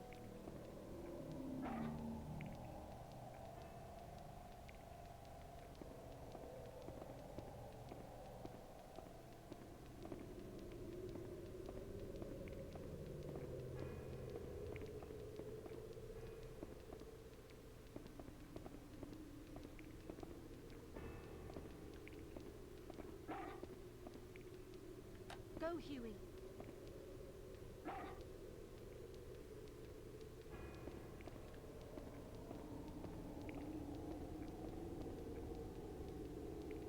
I kind of want to know what's actually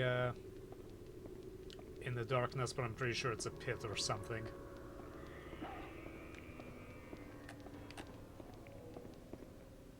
Good boy.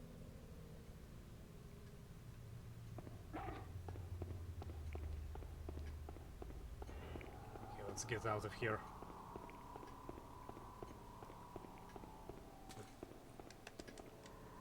Let's save because I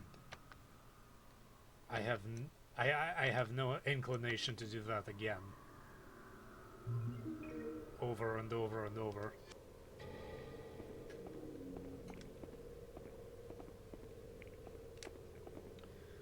Okay, let's read some more.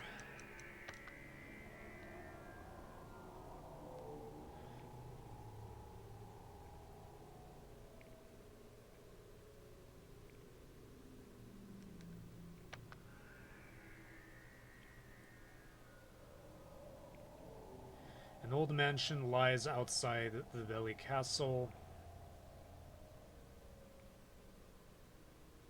Freedom to the outside lies through that mansion. I'm writing down directions for getting to the mansion below.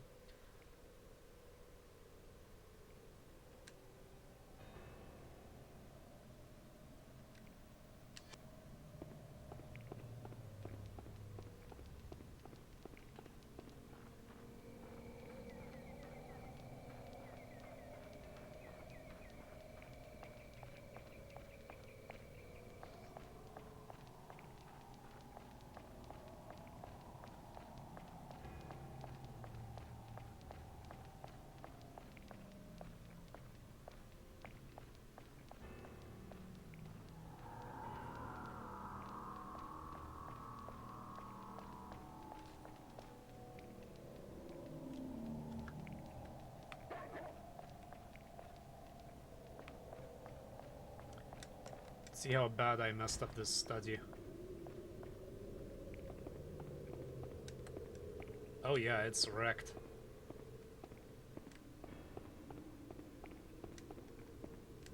Not sure what was the point of beating him up initially.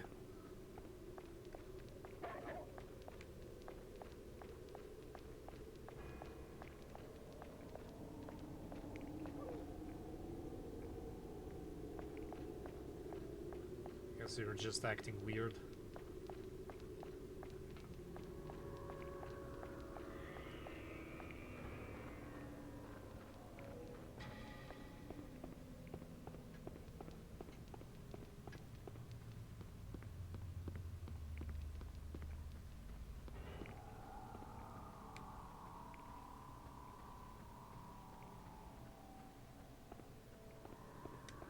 Come on, Come on, Huey, let's get out of here.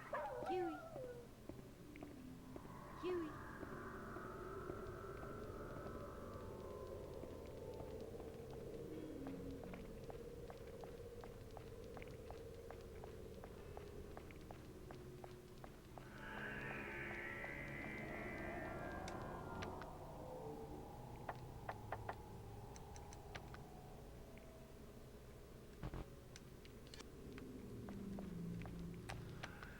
Okay, yeah, I thought it was probably not here.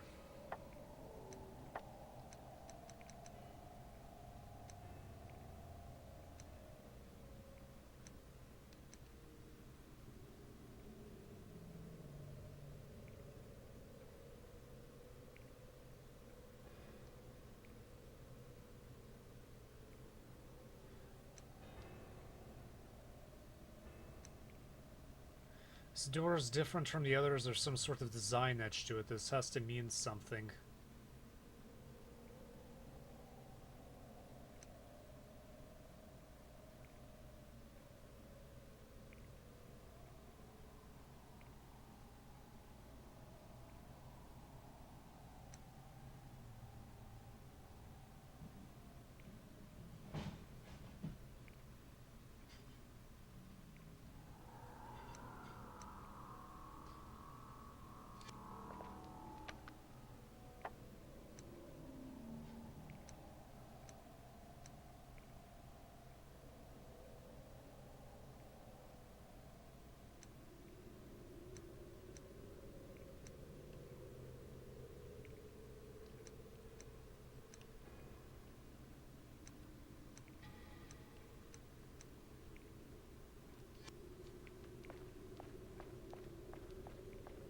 Let's see if that's the place that I need to go.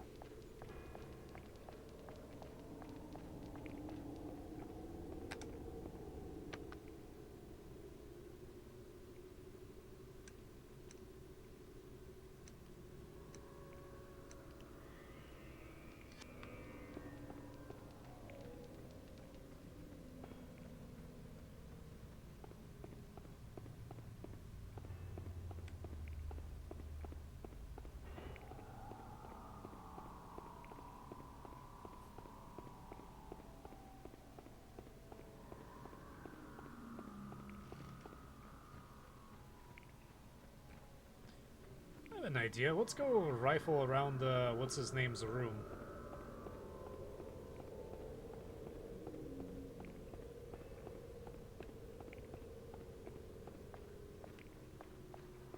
Huey.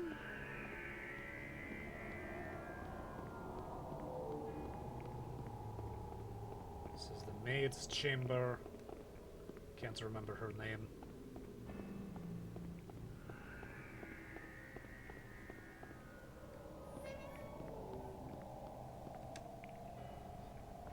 Huey.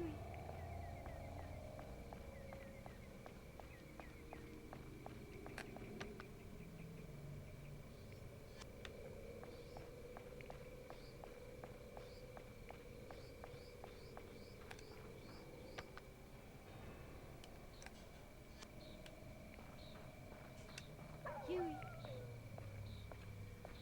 You know where I am. Stop being so dramatic.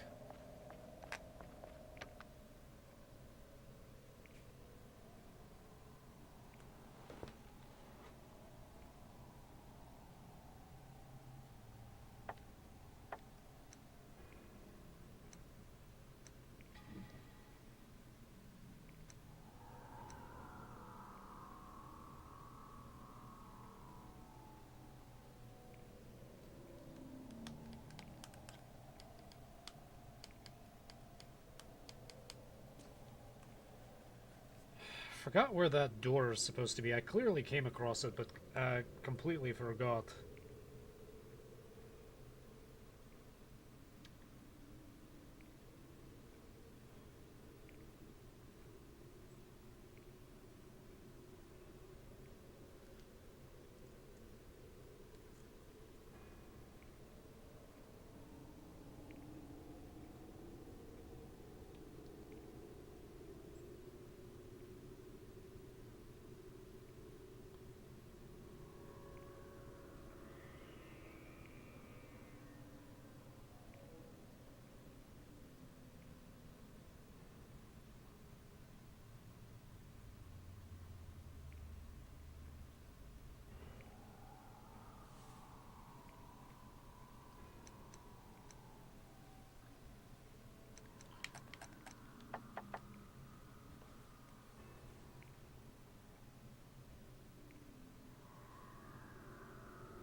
What's up?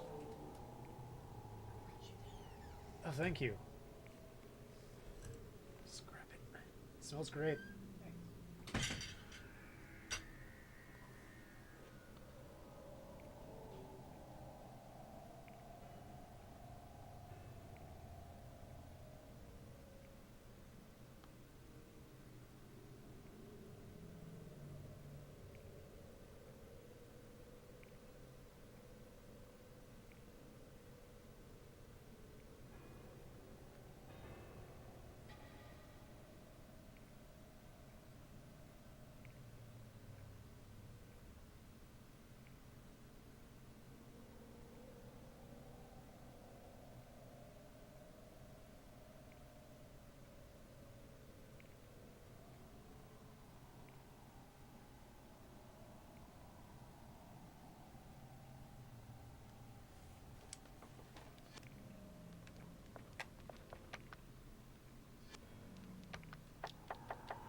So apparently it's right above it.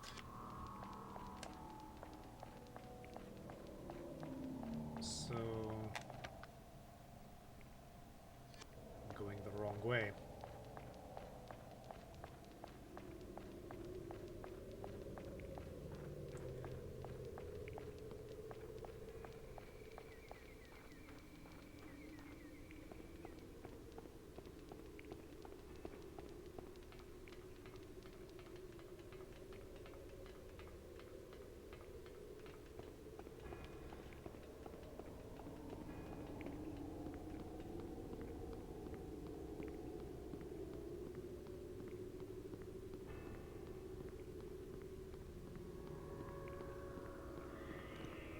Here we are.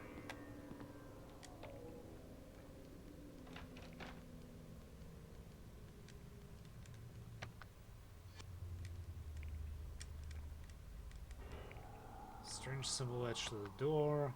Yep, this is it.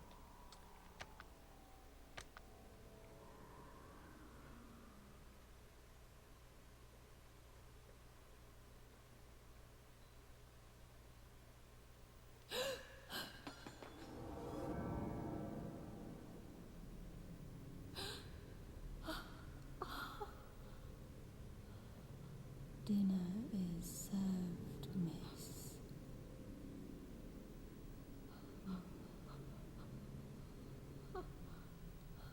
Dinner is served, miss.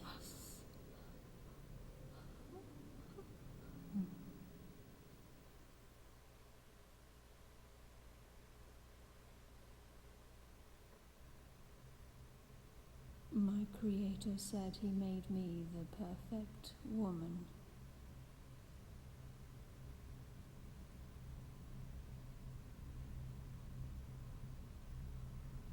But I cannot taste or experience pleasure or feel pain.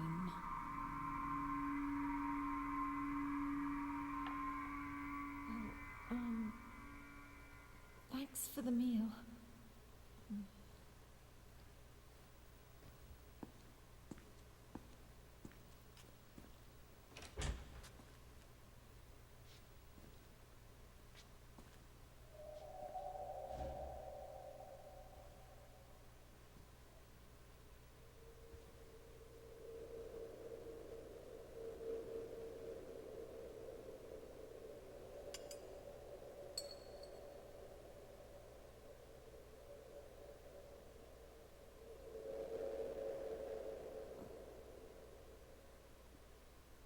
I'm not complete.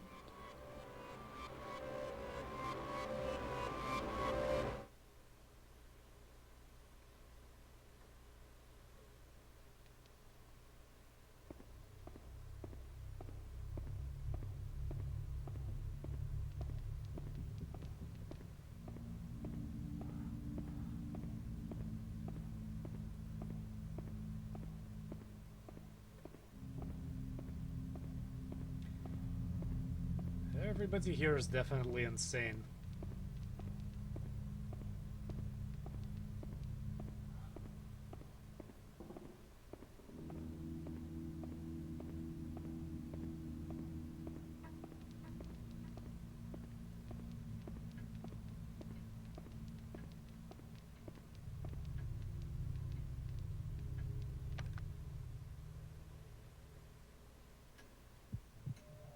God damn it, stop doing that!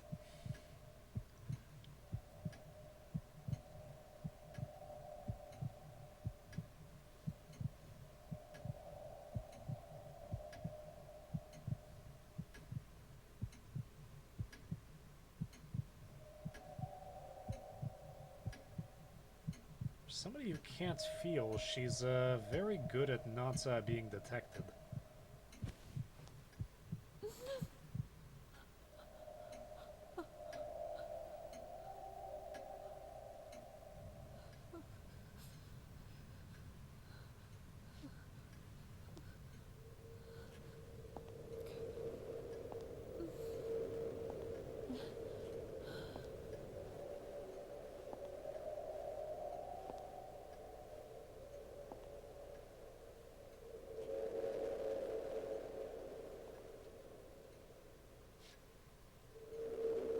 I am not complete.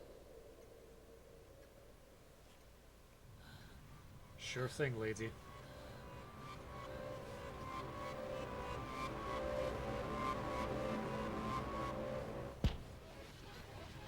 It's time to go.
Fiona, I would leave.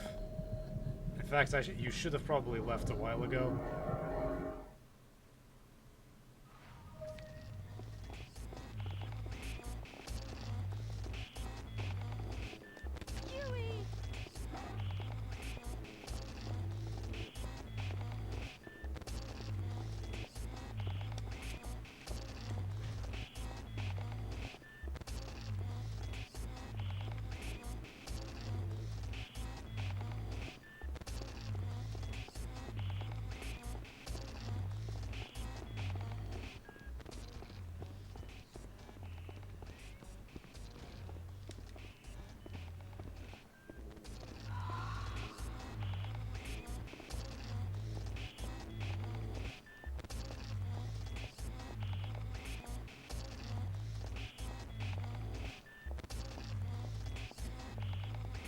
I'm pretty sure this woman is a little bit smarter than Debilitas.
Miss?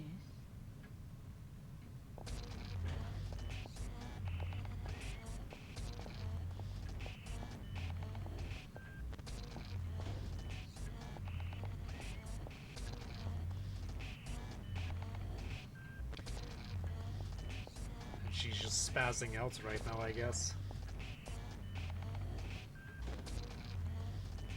Why would you make that thing?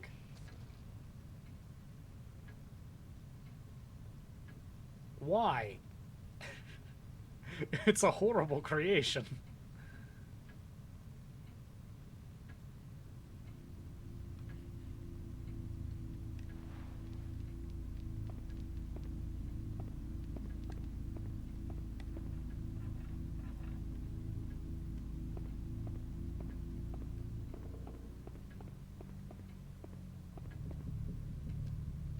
I think this is a good stopping point.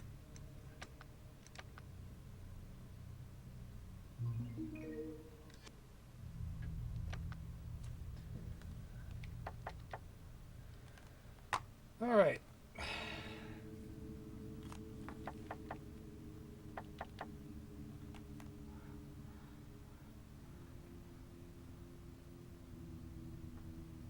This Saturnus key is going to be our next next objective, or rather, getting through that door.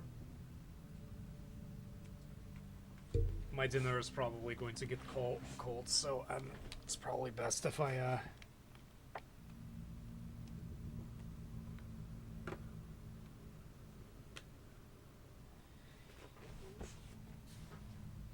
get through maybe one section. This game is getting weird really fast. I mean, it was already weird, but now it's I was aware that Daniela was going to be like that.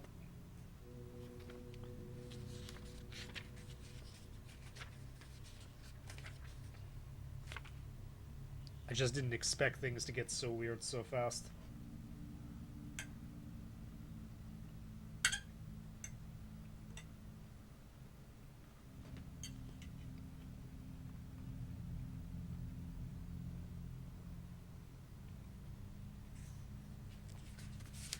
Just gonna get through the Room of Roots.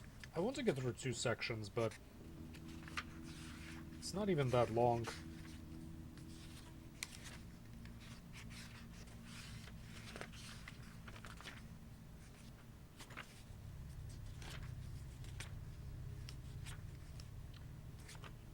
Yeah, it's only 14 pages. We can get through this. Okay, the Room of Roots. That's quite enough for today, said Lady Cora, laying down her embroidery on the table beside her chair. But you've only sewn 3 stitches, Cora, said Lady Clarice. Oh wait, they're supposed to speak in a drawn-out way. But you've only sewn 3 stitches, Cora, said Lady Clarice, drawing out a thread to arm's length. Cora turned her eyes suspiciously. You have been watching me, she said, haven't you? It wasn't private, replied her sister. Sewing isn't private, she tossed her head. Cora was not convinced and sat rubbing her knees all together solemnly. And now I've finished as well, said Clarice, breaking the silence. Half a petal, and quite enough too, for a day like this. Is it tea time? Why do you always want to know the time? Said Cora. Is it breakfast time, Cora? Is it dinner time, Cora? Is it tea time, Cora? And on and on and on. You know that it doesn't make any difference what time it is. It does if you're hungry, said Clarice. No, it doesn't. Nothing matters very much, even if you're hungry. Yes, it does, her sister contested. I know it does. Clarice groaned, said Cora sternly, rising from her chair. You know too much. Clarice did not answer, but bit her thin, loose lower lip. We usually go on much longer with our sewing, don't we, Cora? She said at last. We sometimes go on for hours and hours, and we nearly always talk a lot, but we haven't today, have we, Cora? No, said Cora. Why haven't we? I don't know. Because we haven't needed to, I suppose, you silly thing. Clarice got up from her chair and smoothed her purple satin, and then looked archly at her sister. I know why we haven't been talking, she said. Oh no, you don't. Yes, I do, said Clarice. I know. Cora sniffed, and after walking to a long mirror in the wall with a swishing of her skirts, she readjusted a pin in her hair. When she felt she had been silent enough, oh no, you don't, she said, and peered at the sister in the mirror over the reflection of her own shoulder. Had she not had 49 years in which to get accustomed to the phenomenon, she must surely have been frightened to behold in the glass. Next to her own face, another, smaller, it is true, for her sister was some distance behind her, but of such startling similarity. She saw her sister's mouth opening in the mirror. I do, came the voice behind her, because I know what you've been thinking.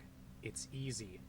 You think you do, said Cora, but I know you don't, because I know exactly what you've been thinking all day, and I've been thinking, and that's why. The logic of this answer made no lasting impression upon Clarice, although it silenced her for a moment, she continued. Shall I tell you what you've been brooding on? She asked. You can, if you like, I suppose. I don't mind. What then? I might as well incline my ear. Go on. I don't know that I want to know, said Clarice. I think I'll keep it to myself, although it's obvious. Clarice gave a great emphasis to the word obvious. Isn't it tea time yet? Shall I ring the bell, Cora? What a pity it's too windy for the tree. You were thinking of that steer-pike boy, said Cora, who had sidled up to her sister and was staring at her for very close quarters. She felt she had rather turned the tables on poor Clarice by her sudden renewal of the subject. So were you, said Clarice. I knew that long ago, didn't you? Yes, I did, said Cora. Very long ago. Now we both know. A freshly burning fire flung their shadows disrespectfully to and fro across the ceiling and over the walls, where samples of their embroidery were hung. The room was of fair size, some 30 feet by 20. Opposite the entrance from the corridor was a small door. This gave upon the room of roots in the shape of a half circle. On either side of this smaller opening there were two large windows with diamond panes of thick glass, and on the two end walls of the room, in one of which was the small fireplace, were narrow doorways, one leading to the kitchen and the rooms of the two servants, and the other to the dining room and the dark yellow bedroom of the twins. He said he would exalt us, said Clarice. You heard him, didn't you? I'm not deaf, said Cora. He said we weren't being honored enough and that we must remember who we are. We're Lady Clarice and Cora Groan. That's who we are. Cora and Clarice, her sister corrected her, of Gormenghast. But no one is awed when they see us. He said he'd make them be. And then be what, dear? Cora had begun to unbend now that she found their thoughts had been identical. Make them be odd, said Clarice. That's what they ought to be. Aren't they, Cora? Yes, but they won't do it. No, that's what it is, said Clarice, although I tried this morning. What, dear? Said Cora. I tried this morning, though, repeated Clarice. Tried what? Asked Cora in a rather patronizing voice. You know when I said, I'll go for a saunter? Yes. Cora sat down and produced a minute but heavy-scented handkerchief from her flat bosom. What about it? I didn't go to the bathroom at all. Clarice sat down suddenly and stiffly. I took some ink instead. Black ink. What for? I won't tell you yet. The time isn't ripe, said Clarice importantly, and her nostrils quivered like a mustang's. I took the black ink and I poured it into a jug. There was lots of it. Then I said to myself, what you tell me is such a lot, and what I tell you as well, which is what Gertrude is no better than us. In fact, she's not as good because she hasn't got a speck of grown blood in her veins like we have, but only the common sort that's no use. So I took the ink. I knew what I would do. I didn't tell you because you might have told me not to, and I don't know why I'm telling you now, because you may think I was wrong to do it. But it's all over now, so it doesn't matter what you think. Does it? What you think, dear. Does it? I don't know yet, said Cora rather peevishly.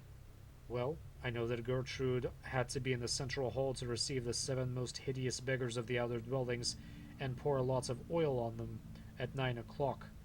So I went through the door of the central hall at 9 o'clock with my jug full of ink, and I walked up to her at 9 o'clock, but it was not what I wanted because she had a black dress on. What do you mean, said Cora. Well, I was going to pour the ink all over her dress. That would be good. Very good, said Cora. Did you? Yes, said Clarice, but it didn't show because her dress was black and she didn't see me pouring it anyway, because she was talking to a starling. One of our birds, said Cora.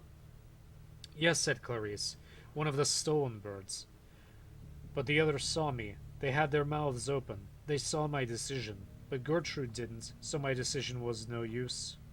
I hadn't anything else to do and I felt frightened. So I ran all the way back, and now I think I'll wash out the jug. She got up and put her idea into operation when there was a discreet tapping at the door.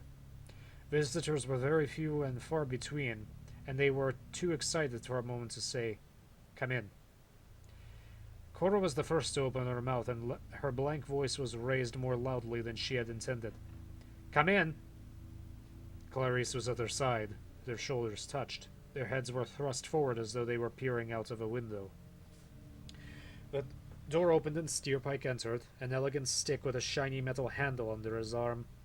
Now that he had renovated and polished the pilfered sword stick to his satisfaction, he carried it about with him wherever he went. He was dressed in his habitual black and had acquired a gold chain which he wore about his neck. His meager quota of sandy-colored hair was darkened with grease, and he had been brushed over his pale forehead with a wide curve. When he had closed the door behind him, he tucked his stick smartly under his arm and bowed. "Your ladyships," he said, "my unwarranted intrusion upon your privacy, but the summary knock at the panels of your door as my mediator, I must be considered the acme of impertinence were it not that I come upon a serious errand." "Who's died?" said Cora. "Is it Gertrude?" said Clarice. "No one has died," said Steerpike, approaching him. "I will tell you the facts in a few minutes, but first, my dear ladyships, I would be most honored if I were permitted to appreciate your embroideries. Will you allow me to see them?" He looked at them both and turned inquiringly. "He said something about them before. At the prune squallers, it was," whispered Clarice to her sister. "He said he wanted to see them before. Our embroideries." Turn on the light because it's way too dark and starting to hurt my eyes. Clarice had a firm belief that as long as she whispered, no matter how loudly, no one would hear a word of what she said, except for her sister. "I heard them," said her sister. "I'm not blind, am I?" "Which do you want to see first?" said Clarice. "Our needlework, or the room of roots, or the tree?" "If I am not mistaken," said Steerpike by way of an answer, "the creations of your needle are upon the walls around us, and having seen them, as it were in a flash, I have no choice but to see. I would first prefer to examine them more closely, and then, if I may, I would be delighted to visit your room of roots." "Creations of our needle," he said, whispered Clarice in her loud, flat manner that filled the room. "Naturally," said her sister, and shrugged her shoulders again, and turned her to face Steerpike, gave to the right-hand corner of her inexpressive mouth a slight twitch upwards, which, although it was as mirthless as the curve between the lips of a dead haddock, was taken by Steerpike to imply that she and he were above making such obvious comments. "Before I begin," said Steerpike, placing his innocent-looking sword-stick on the table, "may I inquire out of my innocence why you ladies were put to the inconvenience of bidding me to enter your room? Surely your footman has forgotten himself. Why was he not at the door to inquire who wished to see you, and to give you particulars before you allowed yourselves to be invaded? Forgive my curiosity, my dear ladyships, but where was your footman? Would you wish me to speak to him?" The sisters stared at each other and then at the youth. At last Clarice said, "We haven't got a footman." Steerpike, who had turned away for this very purpose, wheeled about, and then took a step backwards as though struck. "No footman," he said, and directed his gaze at Cora. She shook her head. Only an old lady who smells," she said. "No footman at all." Steerpike walked to the table, leaning his hands upon it, gazed into space. "Their ladyships Cora and Clarice Garone of Gormenghast have now a footman, and no one save an old lady who smells. Where are their servants? Where are their retinues, their swarms of attendants?" And then in a voice a little above a whisper, "This must be seen to. This must end." With a clicking of his tongue and he straightened his back. "And now," he continued in a livelier voice, "the needlework is waiting." What Steerpike had said as they toured the walls began to refertilize those seeds of revolt which he had sown at the prune squallers. He watched them out of the corner of his eyes as he flattered their handiwork, and he could see, although it was a great pleasure for them to show their craft, yet their minds were continually returning to the question he had raised. "We do it all with our left hands, don't we, Cora?" Clarice said, as she pointed to an ugly green and red rabbit of intricate needlework. "Yes," said Cora. "It takes a long time because it's all done like that, with our left hands. Our right hands are starved, you know," she said, turning to Steerpike. "They're quite starved." "Indeed, your ladyship," said Steerpike. "How is that?" "Not only our left arms," Clarice broke in, "but all down our left-hand sides, and our right-hand legs, too. That's why they're rather stiff. It was the epileptic fits which we had. That's what did it. and that's what makes our needlework all the more clever. And beautiful, said Cora. I cannot but agree, said Steerpike. But no one sees them, said Clarice. We are left alone. Nobody wants our advice on anything. Gertrude doesn't take any notice of us, nor does Sepulcrave. You know what we ought to have, don't you, Cora? Yes, said her sister, I know. What then, said Clarice. Tell me. Power, said Cora. That's right, power. That's the very thing we want. Clarice turned her eyes to Steerpike. Then she smoothed the shiny purple of her dress. I rather liked them, she said.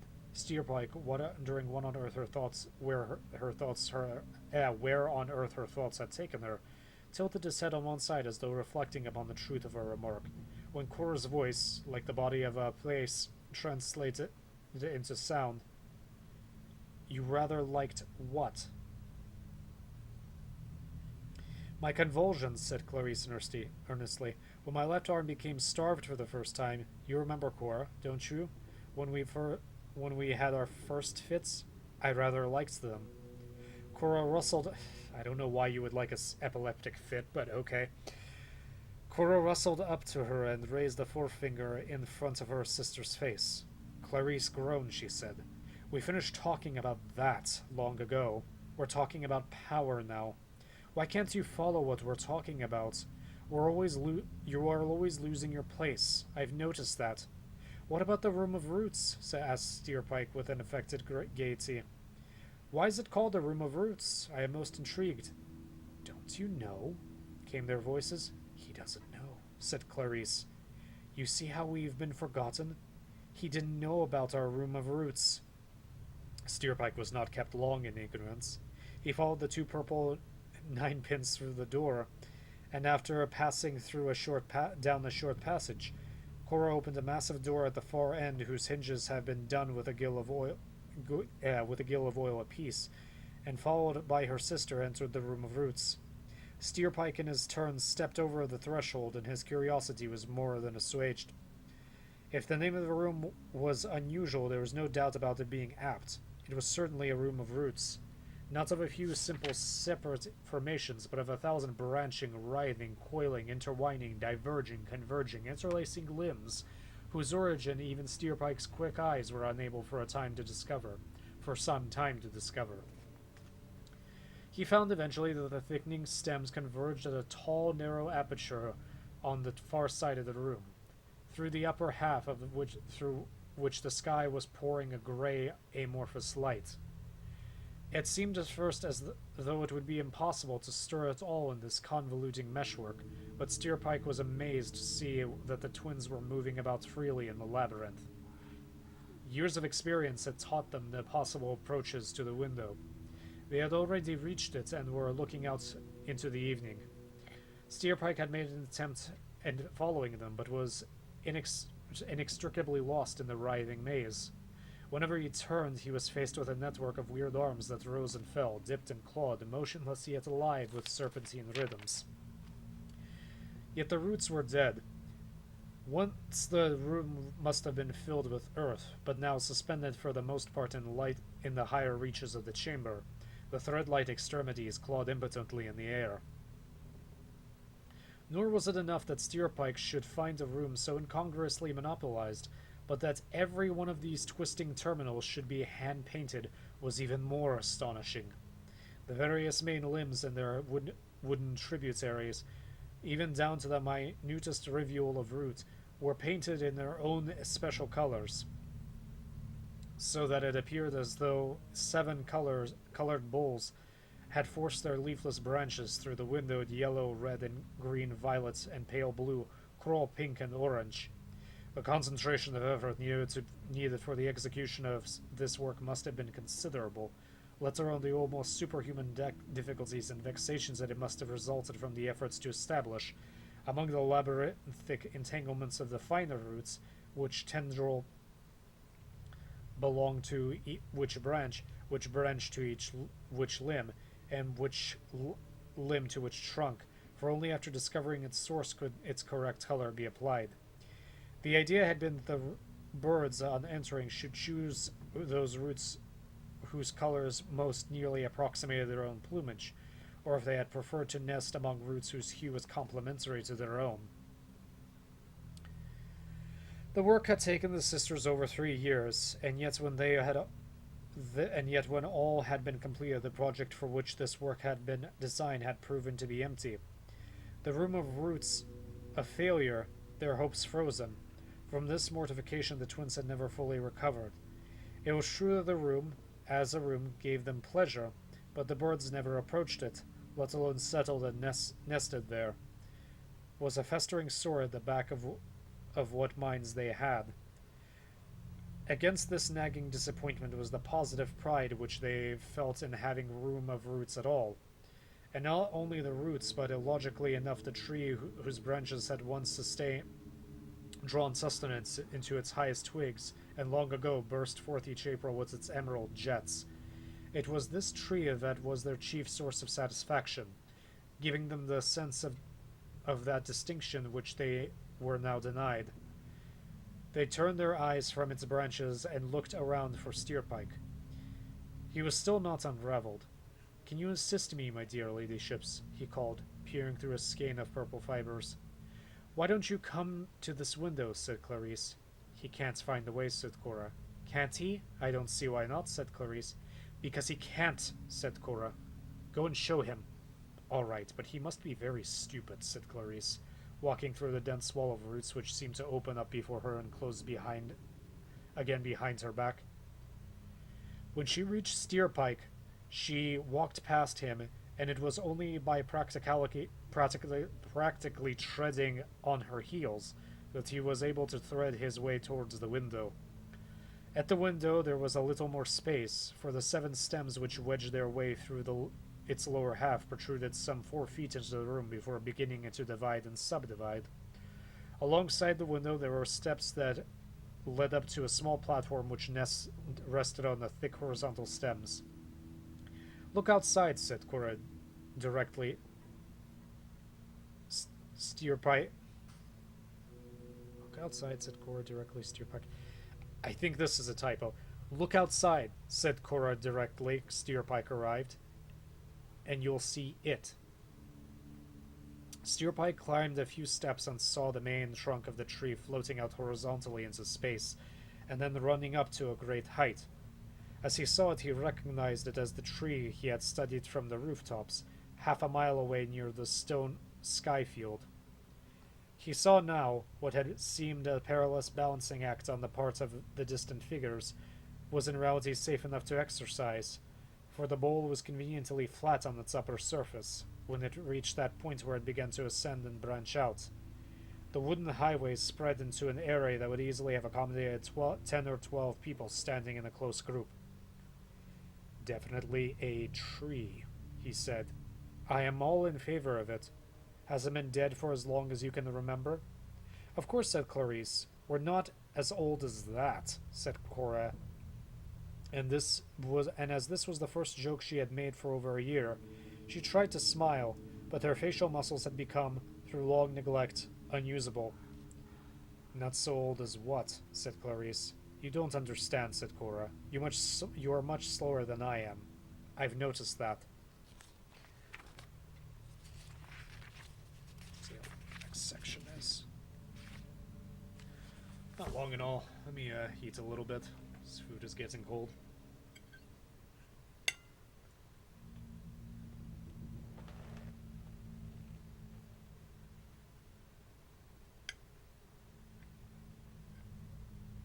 So nothing in particular is changing right now. My plan is to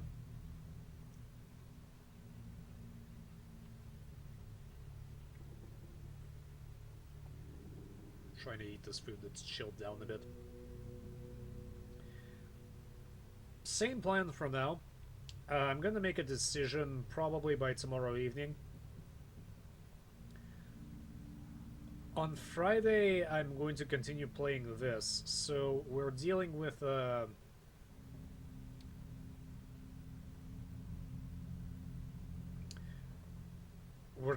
Danielle. I think her name is Danielle. we're dealing with the insane woman who's chasing us around with a broken piece of glass from a mirror.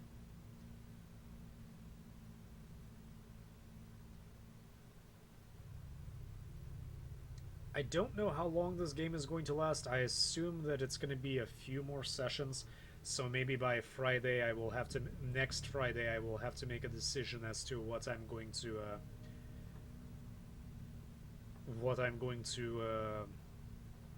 play next. The main one that I'm going to play next is Rule of Rose.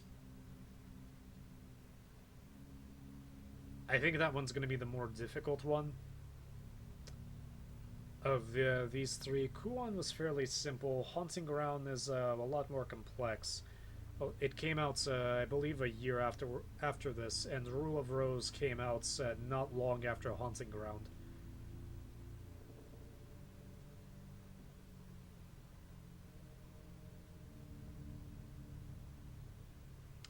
I really wish I played the PlayStation 2 when it was new. I really wish I got this system. It's an amazing system. But I didn't, and I have time to enjoy it now.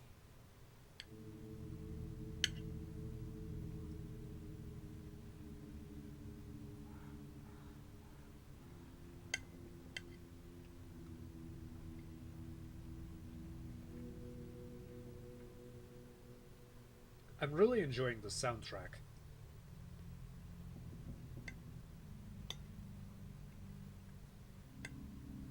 For some people it's story, for some people it's gameplay, but ultimately what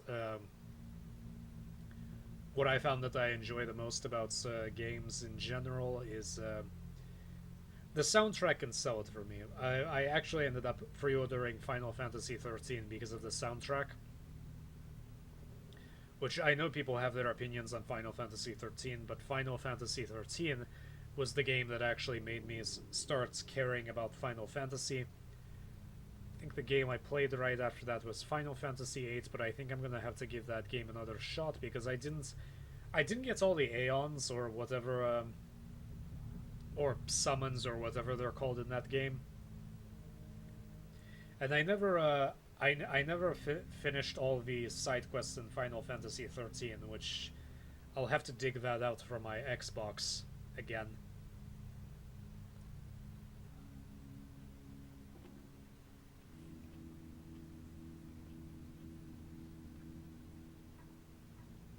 The intermediate game that I am going to play between this one and Rule of Rose,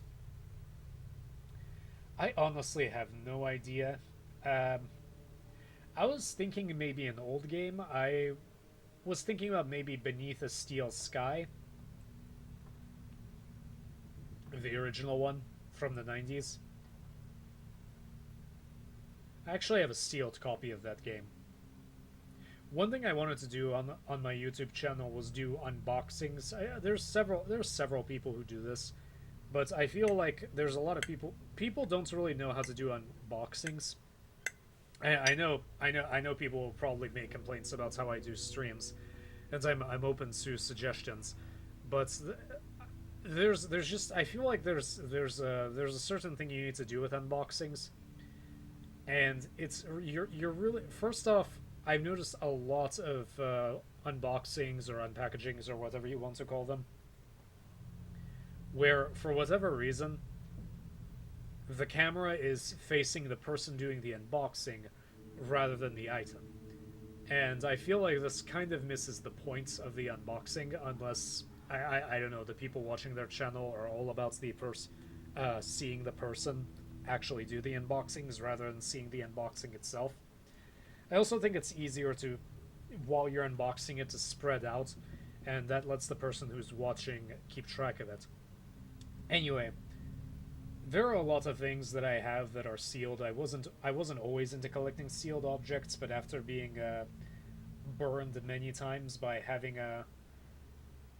finding an item that was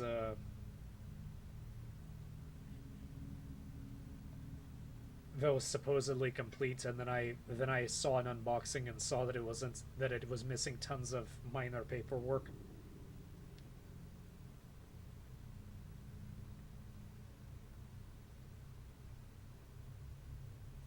Looking at my shelf and right beneath, beneath. Anyway, the reason I said that was because I think beneath the steel sky has a very interesting box.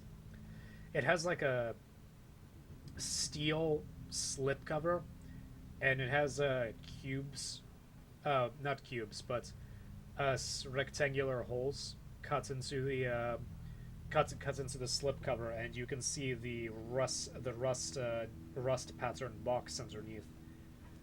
I'm really sorry that everything that we're moving away from physical packaging, not only because of DRM concerns, but also because I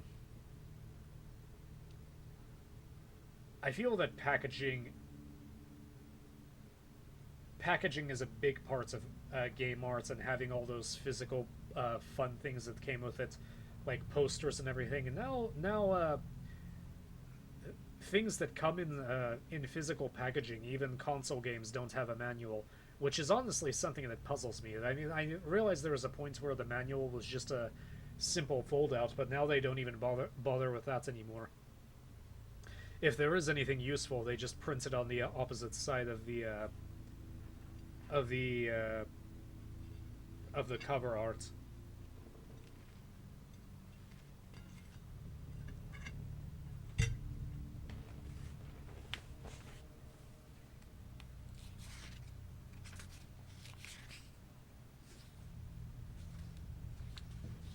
Two, three, four, five, 6.5 pages. We can get through this.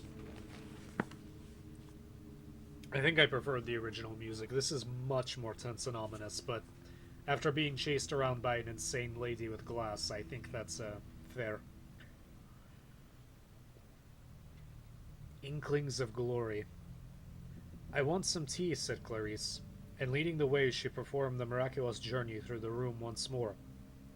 Steerpike at her heels like a shadow, and Cora taking an alternative path. Once more in the comparatively sane living room where the tapers had been lit by the old woman, they sat before the fire, and Steerpike asked if he might smoke. Cora and Clarice, after glancing at each other, nodded slowly, and Steerpike filled his pipe and lit it with a small red coal. Clarice had pulled at a bell rope that hung by the wall, and now as they sat in a semicircle above the blaze, Steerpike in the center chair, a door opened to their right, and an old, dark-skinned lady with very short legs and bushy eyebrows entered the room. "Tea, I suppose?" she said in a subterranean voice that seemed to have worked its way up from somewhere in the room beneath them. She then caught sight of Steerpike and wiped her unpleasant nose with the back of her hand before retiring and closing the door behind her like an explosion. The embroideries flapped outwards in the draught this occasion, and sank again limply against the walls. "This is too much," said Steerpike. "How can you bear it?" "Bear what?" said Clarice. "Do you mean, your ladyships, that you have become used to being treated in this offhand and insolent manner? Do you not mind whether your natural and hereditary dignities are flouted and abused? When an old commoner slams the doors upon you and speaks to you as though you were on her own degraded level, how can the grown blood that courses so proudly and in such an undiluted stream through your veins remain so quiet? Why in its purple wrath is it not boiling at this moment?" He paused a moment and leant further forward. "Your birds have been stolen by Gertrude, the wife of your brother. Your labor of love among the roots, which but for that woman would now be bearing fruit, is a fiasco. Even your tree is forgotten. I had not heard of it. Why had I not heard of it? Because you and all you possess have been put aside, forgotten, neglected. There are a few enough of your noble and ancient family in Gormenghast to carry the immemorial rights. Yet you two could uphold them more scrupulously than any, and are slighted at every turn." The twins were staring at him very hard. As he paused, they turned their eyes to one another. His words, although sometimes like a little too swift for them, communicated nevertheless their subversive gist. Here, from the mouth of a stranger, their old sores and grievances were being aired and formulated. The old lady with the short legs returned with a tray which she set before them with a minimum of deference. Then, inelegantly waddling away, she turned at the door and stared again at the visitor, wiping as before the back of her large hand across her nose. When she had finally dispersed, Steerpike leaned forward and, turning to Cora and Clarice in turn, and fixing them with close and concentrated eyes, he said, "Do you believe in honor, you ladyships? Answer me. Do you believe in honor?" They nodded mechanically. "Do you believe that injustice should dominate the castle?" They shook their heads. "Do you believe that it should go unchecked, that it should flourish without just retribution?" Clarice, who had rather lost track of the last question, waited until she saw Cora shaking her head before she followed suit. "In other words," said Steerpike, "you think that something must be done, something to crush this tyranny." They nodded their heads again, and Clarice could not help but feeling a little satisfied that she had so far made no mistake with their shakes and nods. "Have you any ideas?" said Steerpike. "Have you any plans to suggest?" They shook their heads at once. "In that case," said Steerpike, stretching his legs out before him and crossing his ankles, "may I make a suggestion, your ladyships?" Again, most flatteringly, he faced each one in turn to obtain her consent. One after the other they nodded heavily, sitting bolt upright in their chairs. Meanwhile, the tea and the scones were getting cold, but they had all three forgotten them. Steerpike had got up and stood with his back to the fire so that he might observe them at the same time. "Your gracious ladyships," he began, "I have received information which is of the highest moment. It is information which hinges upon the unsavory topic with which we have been forced to deal. I beg your undivided concentration, but I will first of all ask you a question. Who has the undisputed control over Gormenghast? Who is it who, having this authority, makes no use of it, but allows the great traditions of the castle to drift, forgetting that even his own sisters are of his blood and lineage, and are entitled to homage and, shall I say it, yes, to adulation too? Who is that man?" He's starting a fight in the family. "Gertrude," they'd replied.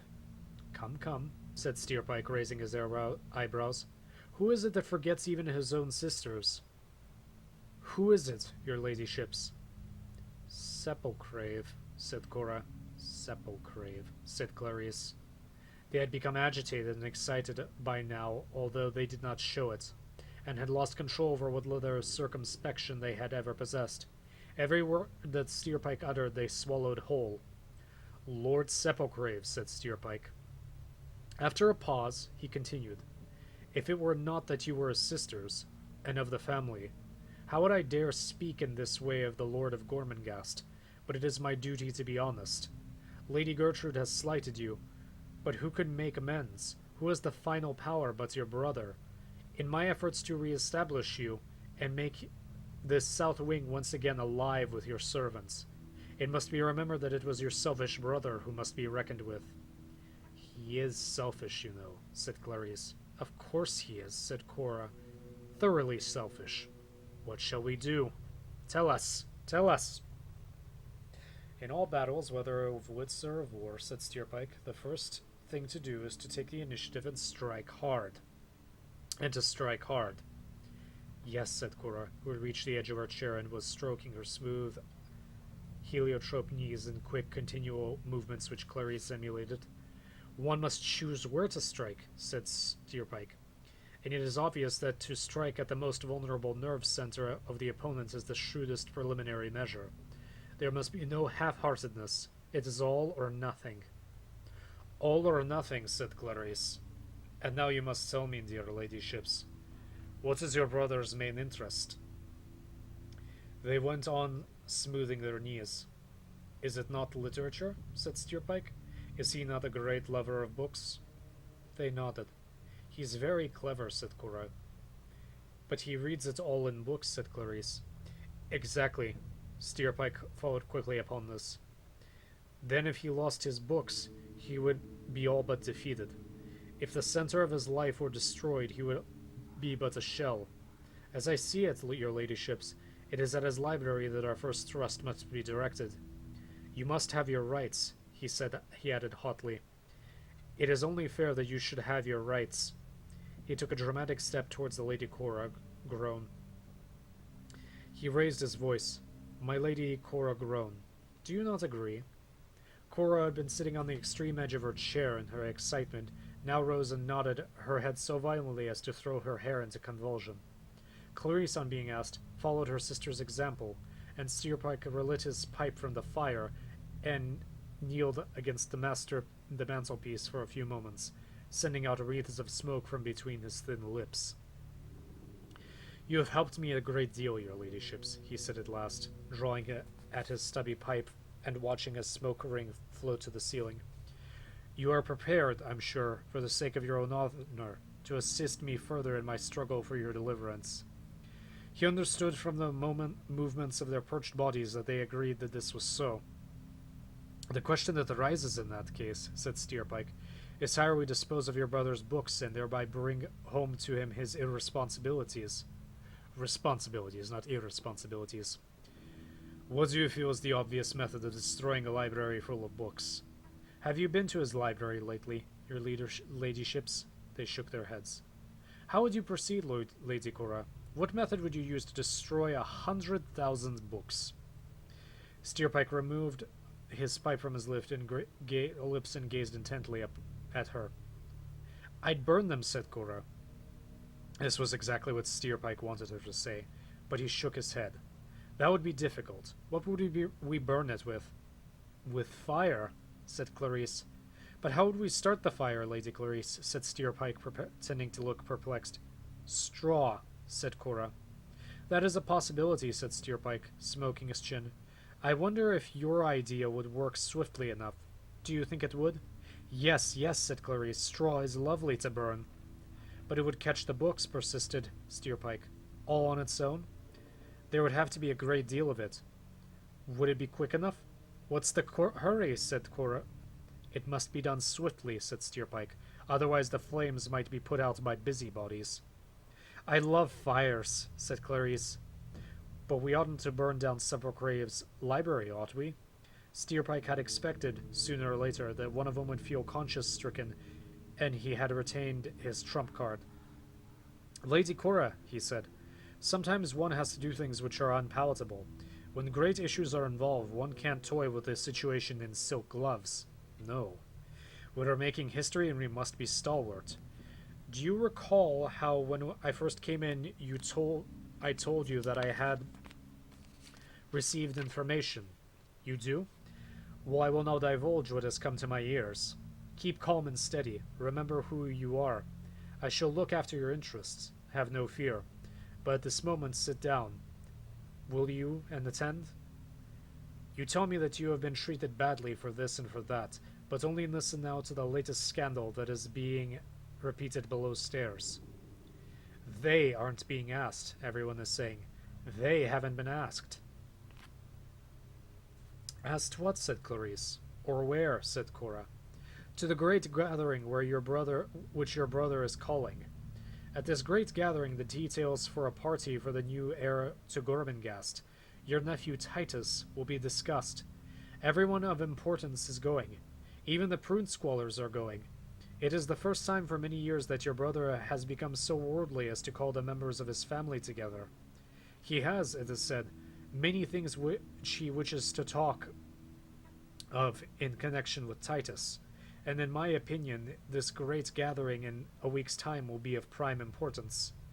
No one knows exactly what Lord Sepulchre has in mind, but the general idea is that the preparations must be begun even now for a party on his son's first birthday. Whether you will even be invited to that party I would not like to say, but judging from the remarks I have heard about how you two have been thrust aside and forgotten like old shoes, I would say that it was very unlikely. You see, said Steerpike, I have not been idle. I have been listening and taking stock of the situation, and one day my labors will prove themselves to have been justified. When I see you, my ladyships, sitting at either side of a table of distinguished guests, and when I hear the glasses clinking and the sounds of rounds of applause that greets your every remark, I shall congratulate myself that I had long ago enough imagination and ruthless realism to proceed with the dangerous work of raising you to the level which you belong. Why should you have not been invited to the party? Why? Why? Who are you to be spurned thus and derided by the slowest menials in Swelter's kitchen? Steerpike paused and saw his words had produced a great effect. Clarice had gone over to Cora's chair, where now they both sat bolt upright and very close together. When you suggested so...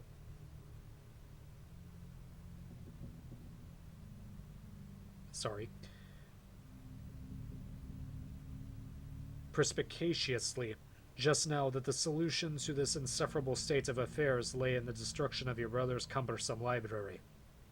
I felt that you were right, and that only through a brave action of that kind might you be able to lift up your heads once more and feel the slur removed from your escutcheon.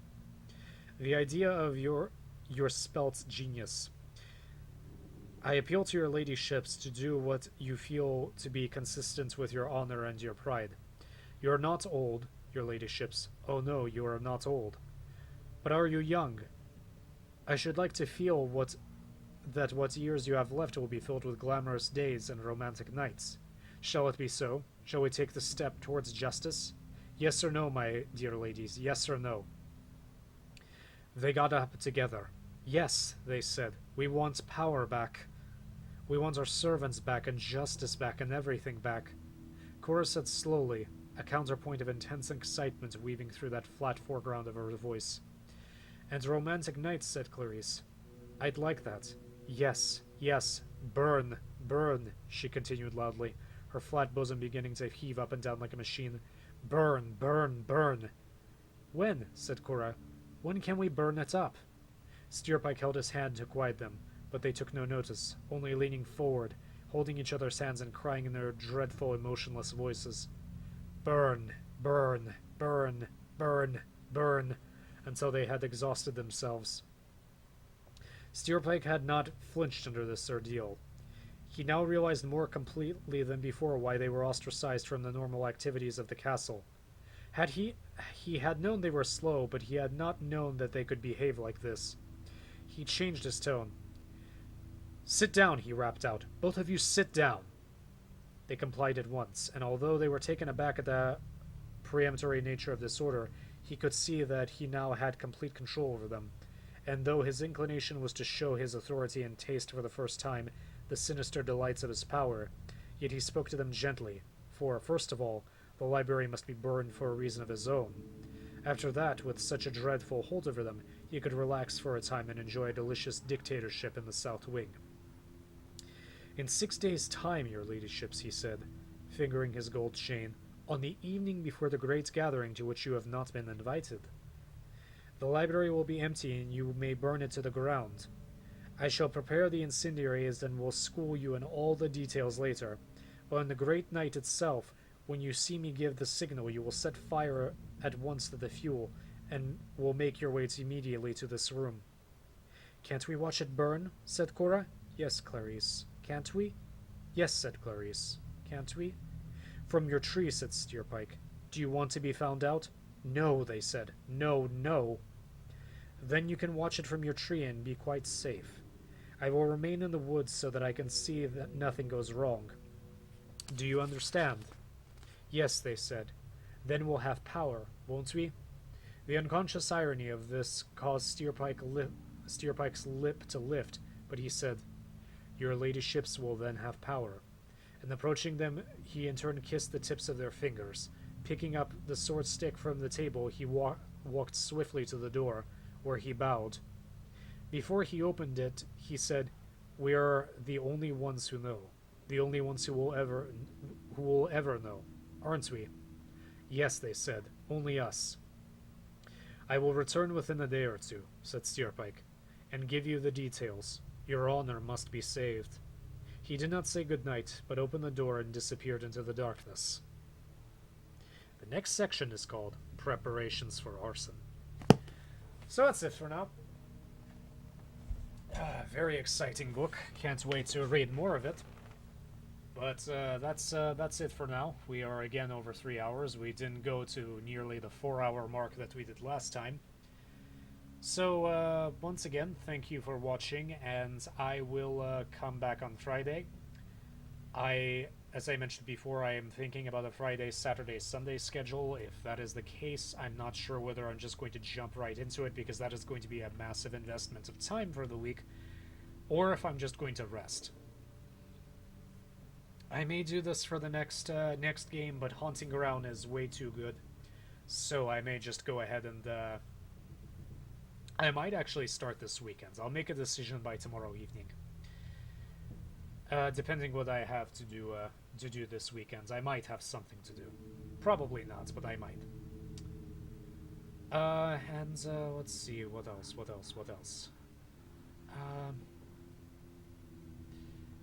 The YouTube channel is I plan to hopefully bring up this weekend. There's a lot of videos that need to be posted there now. I'm gonna start with uploading Kuon and the Haunting Grounds videos, and then I will consider uploading other things. There's a lot of games. There's also another game that I want to play. It's called Perfect Assassin. I vaguely remembered it from my childhood, and I never actually played it. I watched my father play it, but I'll consider playing it. But I think that's going to be a special playthrough. That's not going to be an interstitial playthrough. I'm not sure what I'm going to do as an interstitial playthrough. Maybe I'll play more Painkiller. Maybe something else. I will be honest. I'm fairly sick of